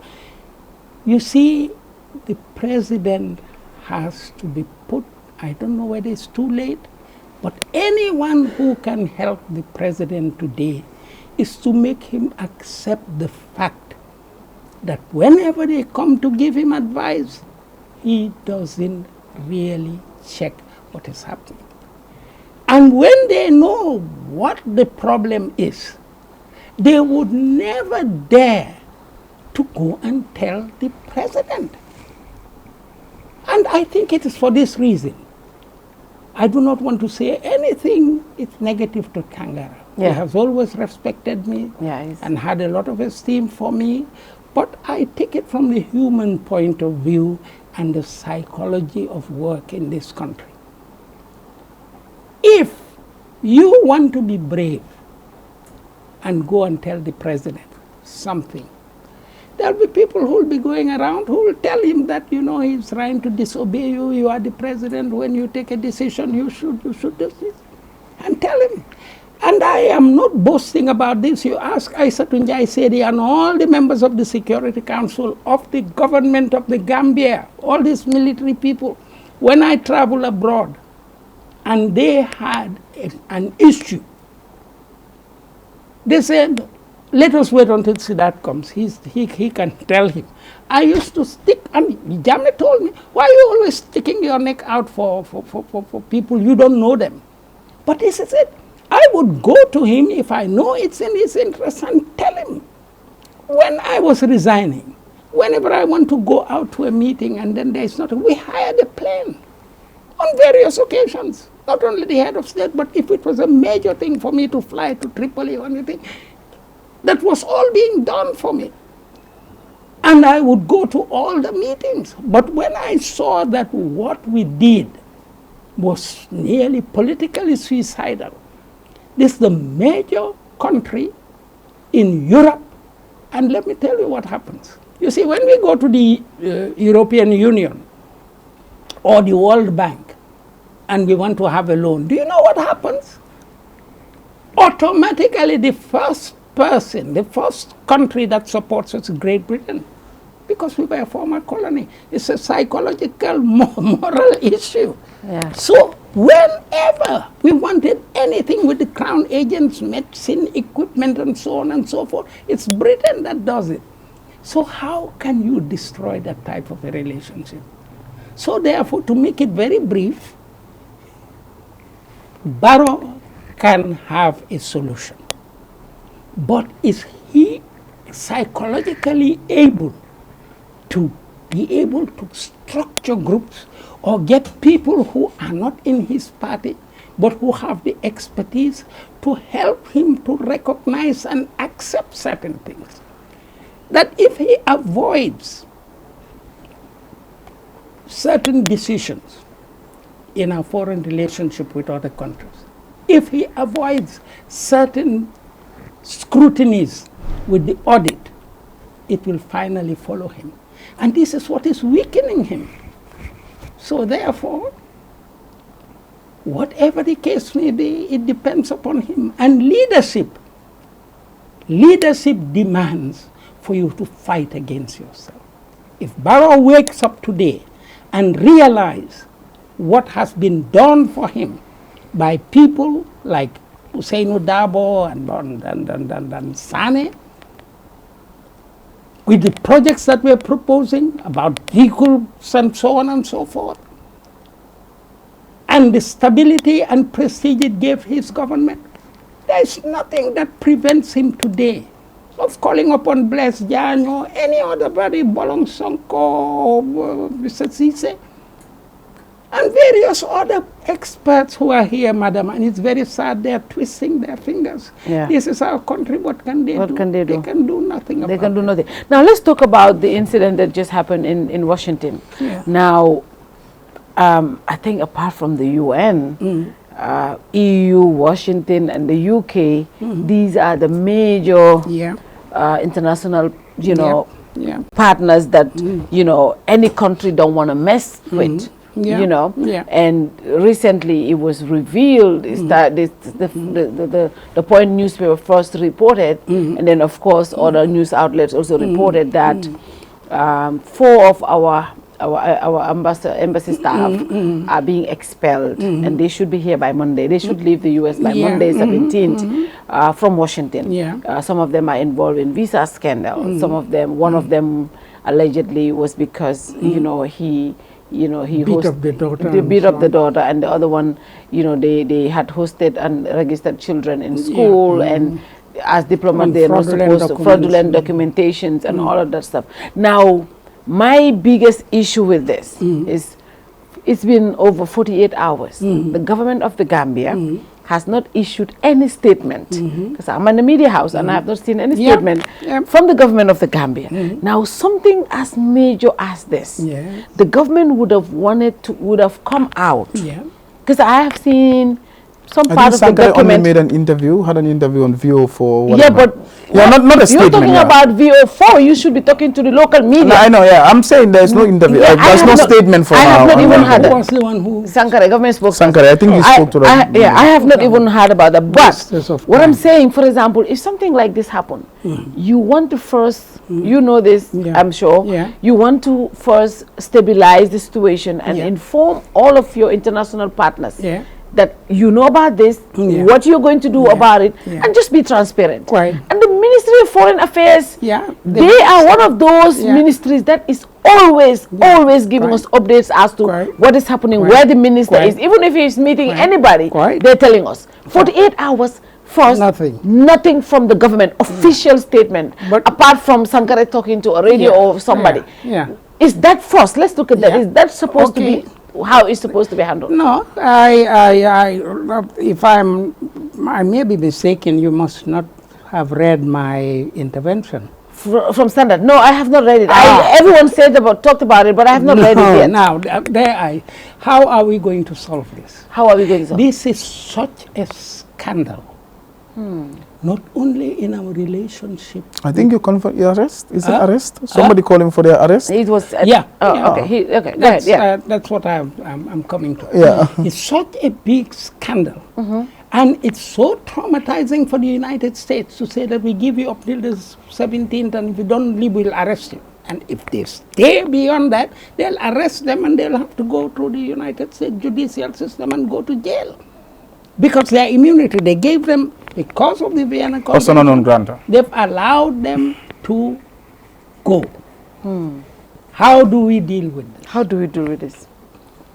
You were worried that until now government didn't say anything about it. They should have immediately reacted by showing how disappointed they are, apologize to the government of the United States, and that it's unfortunate that such a thing has happened, and as soon as these people arrive here, we will, because they've committed a crime there. So the way to reassure the American government and all the other governments is that when these people arrive, you have them detained for investigation. What they cannot do to them in the United States can be done here. Should be done here, and we should be seen shouting it on the top of our roofs. That's why I said as soon as they land, they should be arrested and investigated. You would read it in the article. The advantage of such a thing, it will relieve the Americans greatly. They won't just say, we've left these people to go. If they come in here and they leave them to go about life as anyway, we would have lost a lot of things. And I can assure you that if we want to send any other diplomats there, even trained diplomats, we will have problems. We will have to show the Americans, first of all, how we've reacted to this. They've respected the Vienna Convention. They've accepted their immunity. But we should recognize that they have wronged the American people, and they have wronged their administration, and that we are taking care of it. No other explanation is acceptable, and the world is watching, especially the European Union and Britain. So they should, as soon as they land, and I think even before they land, government should try to say something by Monday officially to show how much they are disappointed. And as soon as they arrive, they will be investigated, and we will report back our findings and see what type of sanctions should be levied on these people. That has such a powerful effect. It's as if though it's cleaning us for the mess that was done there and protecting us from suspicion of sending people who are not well trained. How can you just pick up people and say, I've appointed you to the foreign ministry? Yeah. Then next week's foreign ministry. And Tangara doesn't say anything because what? If he resigns it, they'll kick him out. And if they kick him out, who's going to stand for him? He wouldn't get his post again. There are so many people who want to take his post from him. But also, so therefore, out of principle, in my text, I said if I was in his position, I would resign. Out of principle. That's what I'm saying. You know, the truth is, this is his ministry. Yeah. And, you know, a lot of us believe Tangara is a seasoned diplomat. Yeah. And he's been in the service so long enough to know the kind of caliber of men he should send, especially to strategic, you know, international partners. Yeah. The EU, the UN, Definitely. the Washington, Britain, you know, AU, ECOWAS, and all, Senegal, most importantly. He should have insisted on having career diplomats. The career diplomats there. Yeah. Now, if that doesn't happen, it is under your department, it is under your ministry, and you cannot be bold enough to tell the president this. You see, I feel so bad. I feel so bad for him because I do not want to denigrate him. Yeah. You see, what I am saying and what you are saying, Tangara knows exactly that it's all wrong. But he cannot have the guts to say it. He knows tomorrow if he goes against that decision, he will be sent out. You should never hesitate. I mean, what was that? If Yahya Jammeh sent away the Deputy British High Commissioner, it wasn't touching me. I was about to go to South Africa 4 days after my resignation. I was to be in South Africa for a major meeting. Yeah. And many of my colleagues were telling me that, you know, I shouldn't miss it. Why don't I resign after the meeting? And so I said, no, it's done. I resigned with all the consequences that had on me. Luckily, I was working with the United Nations for 19 years, so I perhaps wasn't for him. I suffered a bit about it, but I at least could count on something. But I resigned. I always resign. I resigned in London. When I was first secretary in London, and there was an incident down there. I resigned, in fact, when Sadauda was in. And Sadauda was very disappointed because he was very close to me, and everybody knew that he's protected me a lot. No, when there comes a principle, especially for the foreign ministry, you hear all these people who are being sent there.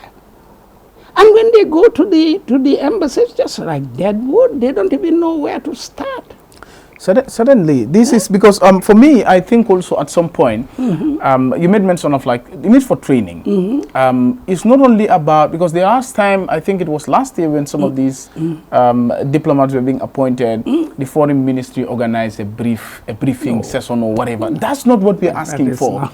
I mean, at some point where we are, there's nothing wrong with the government even planning to have an institute of diplomacy and diplomatic studies or whatever, either under the university or somewhere where some of these people will have to go through trainings, before they get into the diplomatic missions. But unfortunately, Gambia's diplomatic service, foreign service has become a political compensation ground. Some will call it an executive dustbin or trash can, that anybody that either you are fired, mostly what happens now is if you're rejected by the electorates, that's when you are sent into the foreign service. To the extent that at some point people will support the government or Barrow, and you have others saying, maybe he'll be lucky to be appointed ambassador, as if like we've not taken this place seriously.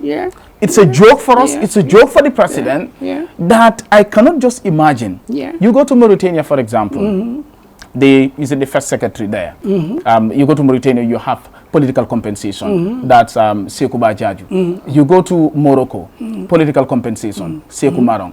You go to Riyadh, Alhaji Jawara, political compensation. You taking someone to Turkey, Sirifo Sonko, political compensation. Okay? You look at other places, even America, these people that have been expelled. One of them was the councilor, APRC World Councilor. Can you imagine? Can you just imagine? Deputy head of mission. Yeah. I cannot just get it as... Doctor, I must say that this country, unapologetically, and I'm sorry if we feel offended, but this country is a joke. Like, what are we doing with our foreign service? Rambo is the consulate in South Africa, who is always on Facebook on Gambia, releasing audio, attacking people on social media. Fatma Jahumpa Sise, you appointed that lady as... At least was please, speaker. Forget about has a lot of no. I disagree. What I'm saying is let me come. I'm listening to you. South Africa is so strategic for us. South Africa is the only country in Southern Africa where we have mission. They're responsible for all those surrounding countries in Southern Africa. You can't get somebody like Fatma Jahumpa Sise, who was just speaker. I don't want to talk about her qualification. Who was speaker? I'm saying has no experience in diplomatic service. Has no diplomatic experience. Let me tell you why I think Fatmata has. What does he have? Let me tell you why I think Fatmata has experience, right? Fatmata was speaker of the National Assembly. From there, when she left, she had worked with ECOWAS and the AU as observer in a lot of missions and a lot of diplomacy areas. So she has some experience when it comes to diplomacy. Compared to the other people that we have, compared to what we have in the system. Forget about that. This is all about political compensation. What Fatmata's own is just about political compensation. What you both seem to agree on, Burn. She's talking of the experience he's had, but what he is pointing out, he shouldn't be involved in these WhatsApp exchanges with other people. That is Rambo. Fatmata doesn't do that. Rambo is the one. That's Rambo. The other day I was telling I said to somebody. These are all political compensation. Even Fatmata is all political compensation. I will even come to one point there. You see, recently, when these people were appointed, instead of going through the files and being trained for this, just come in the morning and you are told that the president has decided to send somebody to the foreign minister. Now let's take a specific example. I don't know the man, but the former, he's not called mayor, he's called what? Chairman of Brikama. Okay? Chairman, Now, they've transferred him to the Foreign Service and he should go as a welfare officer in Turkey. Now, there is no post of a welfare officer in Turkey. It doesn't exist. And it has not been budgeted for. It has not been budgeted for. And this is in the press now. So what is going to happen? First of all, they will have to get him a budget. And do you understand?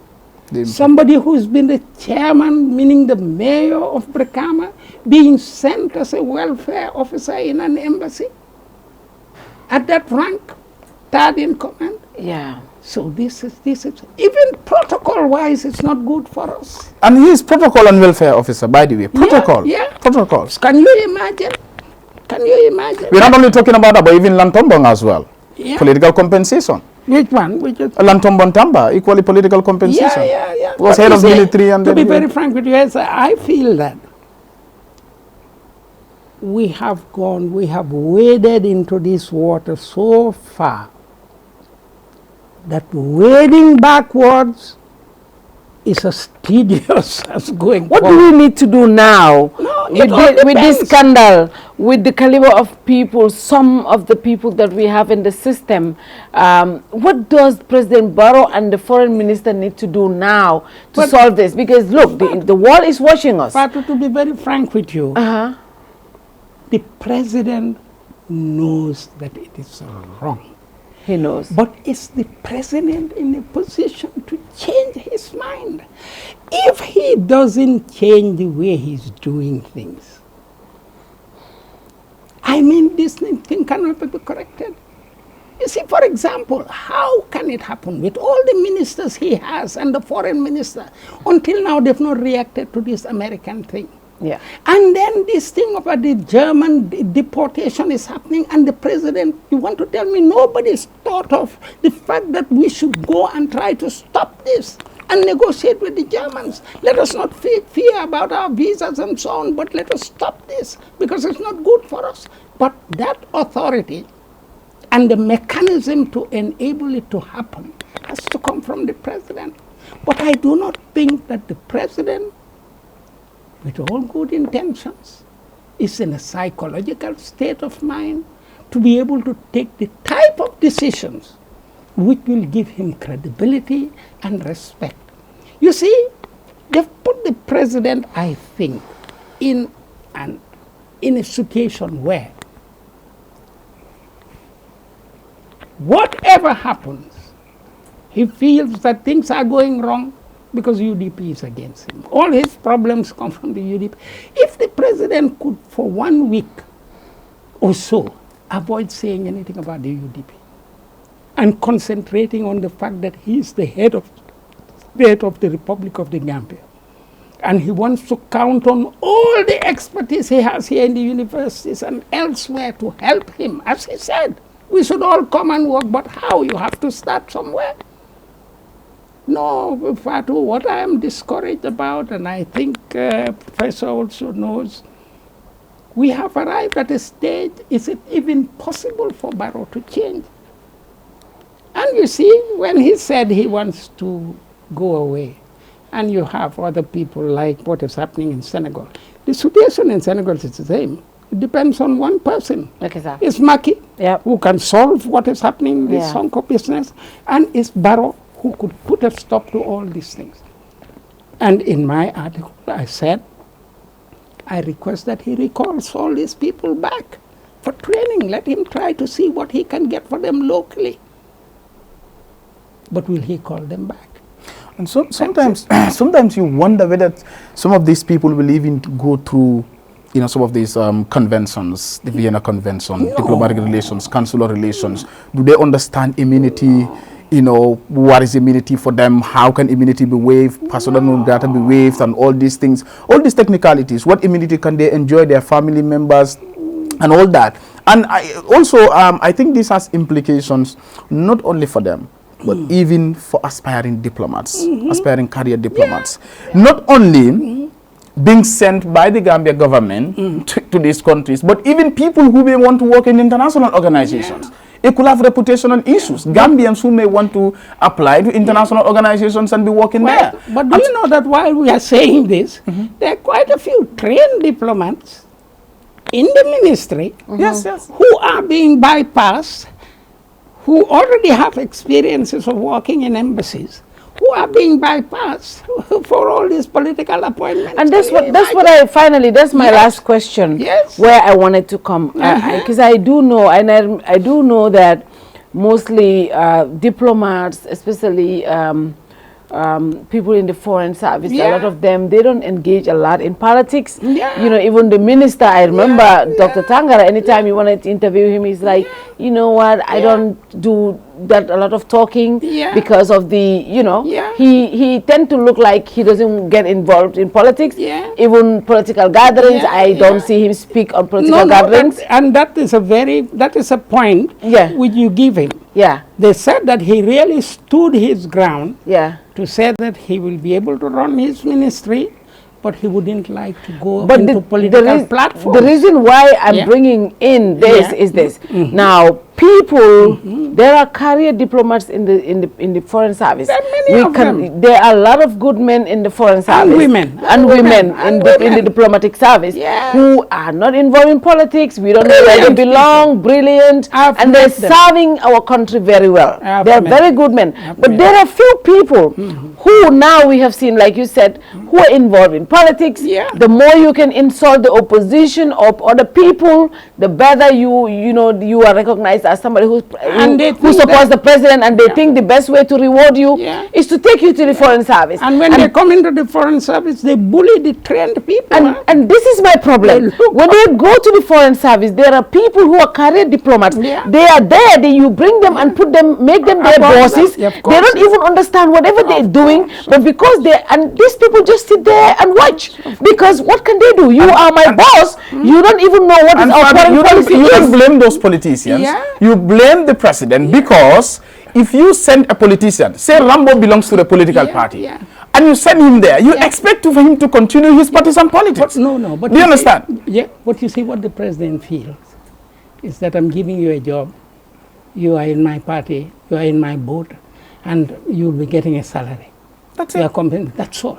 The president does not think, and I am not saying this against him, I only hope he could awaken to wake up to it. The president doesn't know the consequences of appointing these people. But I think this experience, what has happened in America, will be a wake-up call for him. I think they're also stunned that they don't know how to react. I'm not seeing him and his government be proactive. You see, he will, even in the State of Nation address, he will say, just like I said, broadly, our foreign policy. But the other time, blessed memory, the late vice president said that the Gambia does not have any foreign policy. But even if we have, it is dormant. Our vice president, student said this. Right. And what has happened? Like, even when this president is talking to us, State of the Nation address, we mentioned deportation issue. The president, when he was giving his last State of the Nation address, just last month, I think, this was when some Gambian youths were deported to the country. And that is why I always say, but he left out a lot of things. When the president is giving the State of the Nation address, contemporary issues, sometimes go off script. Definitely. Talk about issues that are happening. He could have even gone off script, even if it is not mentioned in the script, that he could have briefly talked about the deportation issue. What is the position of the Gambia government? Why is the Gambia accepting these people? And what are the plans of the government to address some of these? But you wouldn't even talk about those things. All that you do is to give us a rundown of activities of your various ministries. And then it is done. We all go home and say, oh, he is giving the state. And then after that, the president is not even available for parliamentarians to ask him questions. Because the fact of the matter is, he does not understand issues. He does not even understand what he talked about. You've solved it all, yes, sir. Because this is the problem. The president and this, we should even think he's a very brave man. Because with the limited amount of schooling he has, because the difference is with the type of training you have and you're exposed to higher learning, it opens your perspective. You see things in a different manner and you can analyze them at a different level. What you see as when an incident happens is very different from what the person who has no training sees. So I am saying this again, that the president has one asset playing for him. That they said, okay, we came from a regime where they were arresting people and doing all sorts of, he doesn't arrest people.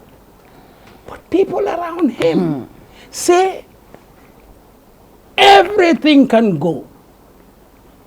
Coming to the president, you brief him about something, the president agrees, and then you go, you implement it. Like the airport thing, like what is going to happen, like the selling of the bridge. Do you think that the idea of selling the bridge is mortgaging the bridge came from Barrow? Do you think that even the bridge, because that is the most negative political thinking, you are going to elections, and in your area there is a new bridge which is a free gift, and you say that people should pay for it. in your own region when there are no other bridges that are being paid for except the Senegambia bridge? You know, so all these things are fed into the president. Everything the president does, what they omit out in his speech and so on, and how they've been able to convince him to go against these 2 years. Can you imagine when I hear a man like Dr. Cisse, to be very frank with you? I've never met him, but I would like to see him and ask him, what is his mechanism of thinking? For Dr. Cisse to say that this constitution has been crafted out in order to exclude Barrow. But thank God for social media. VAR. We have VAR in football, and we have it in social media. Quite right. Doctor told us here that, you know, this was the most progressive constitution, and exactly. he even criticized the president and the parliament for throwing it out. And today, if he says it is targeted to go against Barrow, we know that it's a political statement. In his own words, in his own words, he said, the draft constitution, this government has no legitimacy to deal with this draft anymore because they killed it. He said, it's just like if you that was what he said before. Yeah, in a CA press conference, he said, it's just like if you take something in surgery and kill the thing and then want to revive it. It's not possible. So he said the government killed the draft constitution. But today he said it targeted Barrow. So I don't know. So finally, doctor, we you know, you brought it, doctor. I don't have energy anymore. But if you look at people like Doctor, who a lot of us, when they came into politics, you know, he's educated, he's a doctor, and he's young, charming, and all that, and we're like, even I myself was this is the kind of politicians we want. At this point, you know, what kind of politicians should we look out for? Some say, oh, let's look for the young people. But the young people like Dr. Cisse will tell us 2 years ago, this is this, and today they can openly come and tell us this. And some people will say, oh, the old people, let's forget about them, let's bring the new. I think they're even better than the young people. At some point, you know, I'm like, don't tell me these old people, because these old people, at least they, you know, they stood their grounds. They stood their grounds, they were there, they believe in something. They fought. Halifa Sallah fought for what? 30-something years. Sidia Jata the same, right? They believe in one principle and they still believe in it. Lawyer Dabo for 25 years. He was opposition. He lost everything and anything. He's still doing what he's doing. And some of us for 2 years, just because we want some privileges and we don't get, we change like. And then you wonder how these people, how the Halifas and others have been managing. How have they been managing all their life? So for me, don't tell me somebody is young, we should give them to rule. No, I don't see, I'm sorry, but I think, madam, you have touched on a very powerful this country, to be honest. And here, I want to honestly tell you, after this euphoric elections, fortunately, the UDP came out of it in a way that proves that something must have gone wrong somewhere in the fact that they won the major seats that they wanted to have. And in such a fragile atmosphere, like what we are going through, you would think that there are people who are only excited by chaos. Dabo, as you said, has been in this thing for a long time, has gone through a lot of experience. But it would seem that there are people who just the idea of imagining that Dabo becomes president of the republic makes them to get very, very uncomfortable. And of late we're hearing a lot of people talking about, and I was very much disappointed that this lady, whom I admire a lot for her courage, Tumanjai, would say that we should move Dabo and Barrow, and especially in Dabo's case. Madam, I want to tell you something about Dabo. I rarely discuss things with him. We have a relationship greet one another, we work together and so on, but we do not go into political chatting, and he knows that. But we owe a lot to Dabo. We owe a lot to Dabo. Dabo was able to give an example in the 2 years that he worked with Barrow of how he tried so hard to have a stable government and to be able to get us respected in the international world and so on, and to get our finances, which were being corrected by Sane. And this is where I say, why do we worry about people who are old and experienced? I am 4 years older than Dabo. I'm 4 years older than Dabo. But Dabo's experience and his self-control, this is what we need after Barrow.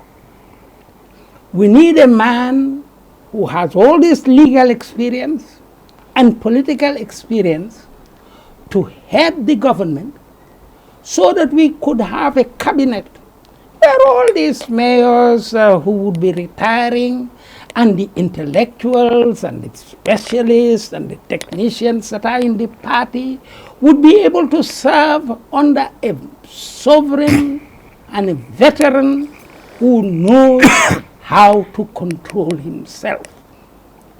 Will be able to be trained for 5 years or even 10 years because he's young in comparison with other heads of state. And then we can talk of a new generation of UDP leaders of the party serving in government. And why do we do that? Can you imagine the day that the results came out and the military were sent to Dabo's compound? Yeah. And they tear gas his compound. And they were fighting with our own people and so on. Yeah. And in all that commotion and decay, Yeah. Dabo stood serenely. At some point, even he was smiling. He said, look, let us have you have your food, and all of us, you should go home.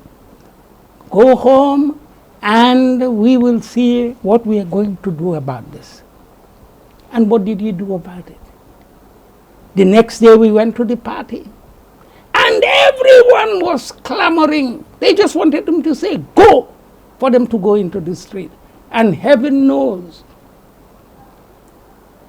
what type of havoc would have followed. And then he still preached calm and sobriety. And this is why, when we went to the courts, we were able to be patient. And we were still able to be patient under his guidance.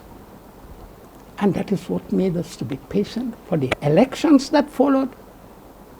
And now, the party stands very victorious psychologically and knew that there was something that went wrong. I think the UDP needs to have a head like Dabo. I do not want to say this. I would not have said this in his presence, but I'm telling you now because I do not want us to destroy the harmony and the strength of the party by getting ourselves distracted. Let us focus. Focus that we've got a political leader, that we will train all those who are deserving in the party so that they will have a solid foundation for the state with the administrative documents, the financial instructions, those should be trained, and then we could have a stable government. And I hope the errors of this regime and the regimes of the past would be corrected. Doctor, are you insinuating that Dabo should be the UDP candidate in 2026? Yeah. No, I'm not even saying that, suggesting, I'm just saying I see no reason. I mean, it's for the party to decide. Yeah. But I see no reason at this stage for people. For what reason? Why do they want Dabo to go? Because he's old. I'm older than Dabo. You know, and Biden is older than Dabo. And I will vote for Biden next election against Trump. Because he brings stability what I'm saying, and all that. To be frank with the answer. Yeah. I only hope, you see. What has the young people done for us here? No, UDP just needs to be strategic. That's all I will say. They just need to be strategic. No, but what I'm saying. Whoever can win them, can win them elections. Doc, Huh? yeah, that's another I'm not conversation. getting you clearly, yes. I'm saying Yeah. UDP just needs to be strategic. Yes. Whoever can win them elections. So whether that is Dabo or somebody else, they just need to be strategic. That is for them to decide. Yeah, that is for them to be just in a democratic way. Of course. Not imposing anyone. And even he himself, Yeah. he says that. He said that in Georgetown. But what I'm saying, this is not the moment. Yeah. This is not the Try to moment. make that an issue. That's So what they what bring I'm saying. distraction. Okay. Huh? I think that, I agree with you. This is not it's the ideal not time the for the moment. For me, Because it will bring a lot of distraction and division in the party right now. That's I think he's worried about the their distraction. own distractions. Because I see some. I think they are worried about the distraction it could create in the party and all that. Yes. But I honestly think, I've said this to someone who was telling me that, well, what do you think? I said, well, for now, I think the UDP needs what I will call maybe a strategic team. Yeah. A team that will work towards 2026. Right. But who becomes the flag bearer or the standard bearer of the party? Yeah. That's not something that you should put in the head of either Dabo or somebody else that a lot of people will think or should be the candidate and all that. But you should be thinking about it. But it shouldn't be a conversation within the party. But I think that's not like I said. The party, just like any other party, needs to be strategic. Very good. 2026, a lot is at stake in 2026. Quite right. And all the parties, be it DOI, be it GDC, be it UDP, all the opposition parties, I mean, I'm not talking about the ruling party, because I think something needs to be done. This country needs to be fixed. The current dispensation, the current government cannot fix the mess. What all the opposition parties should do is the work starts now, and they need to be strategic. Very good. What or who can bring them victory? Whether it is Dabo or somebody else, but they need to be strategic. Whether they are going into coalition, or whether they are contesting. Is it that bad for us to go into coalition? I mean, we need to be strategic about that as well. Gambians need to be very strategic about that as well. I said, is it that bad for us to go to for a coalition? Is it that bad? I don't, that everything is possible. I even saw that my former legal advisor has gone to try. You see, you are very methodic. I followed you in your discussions on various issues. But we've already got such a problem with what is going on now. And everything just happens and we absorb it. No court cases for the things that are being wrongly done. No one knows how the financing, the MPs, and we are just absorbing all that. And in addition to that, we start having quarrels about what is going to happen in the next years. And SI seeing Khalifa should meet quite a few other people. We are being very disorganized. You see, the enthusiasm and the strategy which Khalifa used, and we all respect, he's a personal friend of mine. And when people don't understand that Khalifa and I are great friends, we've debated a lot. Just when Yahya Jammeh came into power, we used to meet and have debates in Senegambia Hotel. We were great friends. And until now, whenever Khalifa sees me in the public, he embraces me, and people must be very much surprised what is common between these two people. He's a brilliant gentleman. He's a brilliant gentleman. I feel he still has a lot to offer. And that's why I was very much disappointed when he says he's retiring from politics, and so I don't think he can even retire. He cannot. You see? Well, he said he's done with representation. Yes. Meaning he's not going to be in an elected position anymore. He's done with that. But all right. But as you said, it's let us not get distracted. Let us see that it's hard to be frank with you. Have you seen what is happening to our currency? you know, even fisheries. Our waters. The CFA is today, sawmill is $11,000. Yeah, there you are. The pound is $80. So with all that happening, today, what I cannot understand is how docile we are. I mean, and then when we talk, but the problem also in this country is our opposition. I'm sorry, but our opposition also, because you know, I know we are running out of time, but I just want the reason why we have what we have in Senegal is not because Macky Sall does not want to run. No. It's because of the pressure he has from the opposition. People have gone to the point of calling Ousmane Sonko a rebel, saying he's very, very stubborn. He's calling for chaos and violence. Not only that, but have you seen what Macky Sall done? Do you know that he's blockaded the Casamance? I know. There are no boats going, no vehicles. But the kind of pressure they were able to put on Macky with all his might, his influence, the support he enjoys from the sub-region and all that stuff, they were able to pressure him. I mean, I know a lot of people died, unfortunately, but sometimes, you know, the kind of resistance you also have to put out. We are not saying go and fight. I am not that kind of person who will, as I always say, don't say that. I don't advocate for those things. I don't advocate for those things. I'm not that kind.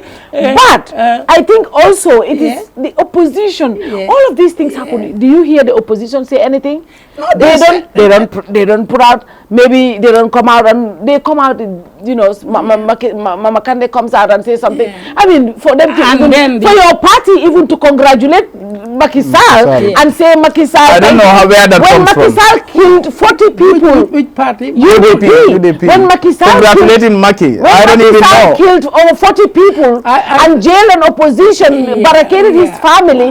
The UDP did not say a word. Just for Macky Sall to do it. And your MPs are taking Toyota Prado here at TXL. Yeah, that's what I'm saying. My friend, those are things that they are talking. I will just say this. Our opposition also our opposition and the mentality of the other side too. You heard that now they are organizing. They said that they want to have a protest and so on. And then I heard Sano said, you know, come out and we will tear gas you. Well, you see, that is the level of thinking. But it's the height of ignorance. But that should not stop us. That should not stop us. When Senegal people want to go, they'll tell you, we'll kill you. And they have killed and they continue to kill. Unfortunately, nobody wants to die. But they know these things come with a lot of sacrifice. So I think the opposition also needs to, you know, take the positive role, be able to challenge government on issues. And whenever government does wrong, come out and say it boldly, and you know, act like, especially UDP, you are the main opposition. You just cannot sit down. You know, I'm not in the executive. I am not in the executive, and I want to be a member who can give the best of myself whenever it's needed. I want to thank both of you for this opportunity. I think for those who are listening to us too, that the intention, because yesterday when you called me, the intention was clear that we are worried about the situation. Yes. And I think this is a genuine concern of all Gambians. And we should therefore hope that from what we have said here, at least a certain germ of consciousness would grow. And people will realize that we just need a few fundamental decisions from the head of state and from all those who are in a position to implement some of these decisions, so that we try to change the path that we are following. Because if not, as I believe that things are going downhill, and at some point, if we cannot stop this, it will come to a stage where definitely it will be out of hand. And if that is it, if that is the case, it will be instability. And I think at the same time, it is not in our interest that the economy continues to be in this country, because being here is very negative for our image in the outside world. Yeah. It's an unstable country, and nobody will be enthusiastic to be able to invest in this country under this atmosphere. Thank you very much, Doctor. This was more of a lecture, and I think Mia, S, and I all enjoyed the conversation. We really learned a lot, and you're the professor here. And to be honest, it was definitely a nice conversation. Yes, thank you, and please you. come back again very soon. As our final, we should see. I would like to have a real chat with you. I've been following what you've been certainly. doing Create. I will create time. Certainly. Definitely. And we'll see. Anytime. And it's very reassuring having gentlemen like you. Yeah. And then it's when we were at your age, we weren't developed to the stage that we could have this type of debates in public and so on. Yeah. So I mean, a man like you is already a guarantee for what would happen in the future, provided the correct atmosphere is created. And the mechanisms for you to operate correctly are there. Thank you. Being conscious of what your country needs, it's a great asset. Thank you very much, Doctor. And someone is asking, when am I bringing Dabo? I think when I come back from vacation, we should bring him. He has not come here for a long time. Somebody is asking, when are we bringing the lawyer Dabo on the show? It's been a while, though. Actually, it's been a while. Yes. I think it's about time. He came to the Gambadaba when they were launching. But it's about time he should come to the main show. Suddenly, we have Dabo, Khalifa. Yes, I think when I come back, when I come back, it will be fantastic if you can do that. I will try. Fatou, can we have these? I mean, politicians, the Dabo, Khalifa, Mama Kandi, and all of them one. Actually, you know what happened?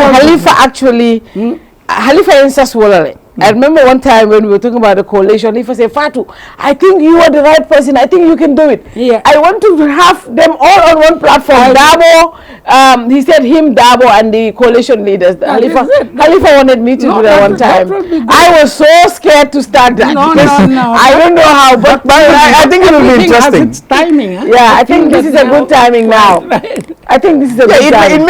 It may not even be about coalition. No, now. but just generally about the country, the future of the country, the situation we are in, and all that. I'll try. The fact that they can see them all together. That will be unique. And how? I'll try. I'll try. Pray for me. I'll try. I will try that. Once you believe in it, it will happen. I will try that. Thank you very much, Doctor. Thank you, Esther, to the technical team, Siri, Fatsila, Mustafa, Mami, entire team. Thank you very much. See you next week. Good night to you all. Have a great Bye-bye. team. I admire you all, what you're able to do as a Thank you so much. Thank you. Thank you so much.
Yiriwa men kafatan na tarambuloluto nga GIA cargo complex parendile pour que julaya sone yandi kadungoni mfunti bunda na doko sembentu ya Banjul International Airport oto men si nyafa si moluma melka fengolu ki bantala bankolu kang anin julandingolu fana foysi sula na cargo doko le bang katu masingolu be mbulule ikafo meye forklifts melka selendiro ni jindiro ke bagasolu la melbe funti kang waranto ka dunnan na warehouse lu kono nga dinkira sumayari ngolu fana sotole ifula milla fano mu metari kemeleti karo bela adun isi cargo bagasolu tano men sita fo ton tan woro ila sumaya fana futata tembeleto men ka fendolu mabono fo ikana tinya fo sene fengol lombang domori fengolu waranto jata kende ani bori ma fengolu kago bagasolu la taradula kendo asulata jamani labang korosir langolu lela na double view x-ray korosir la masingolu aka kago bagaso kono jubele komi kago doko sartolu ya landi nyameng nyin double view x-ray amu jamani labang rapid scanaleti men ka karafula korosiro keno kago sifa bela wati kilingo kono na doku lalo imu ayata karandingol leti yela dokuo no iframansata kago dokuo na tamandiri nyato na dokuo la betea wayem futandi RA3 makamoleto mensatin na fo nse kago bagaso lukinole kata UK aning EU banko lukan GIA ka hakeli tenkungo dila na dokuo to ite nyina la men.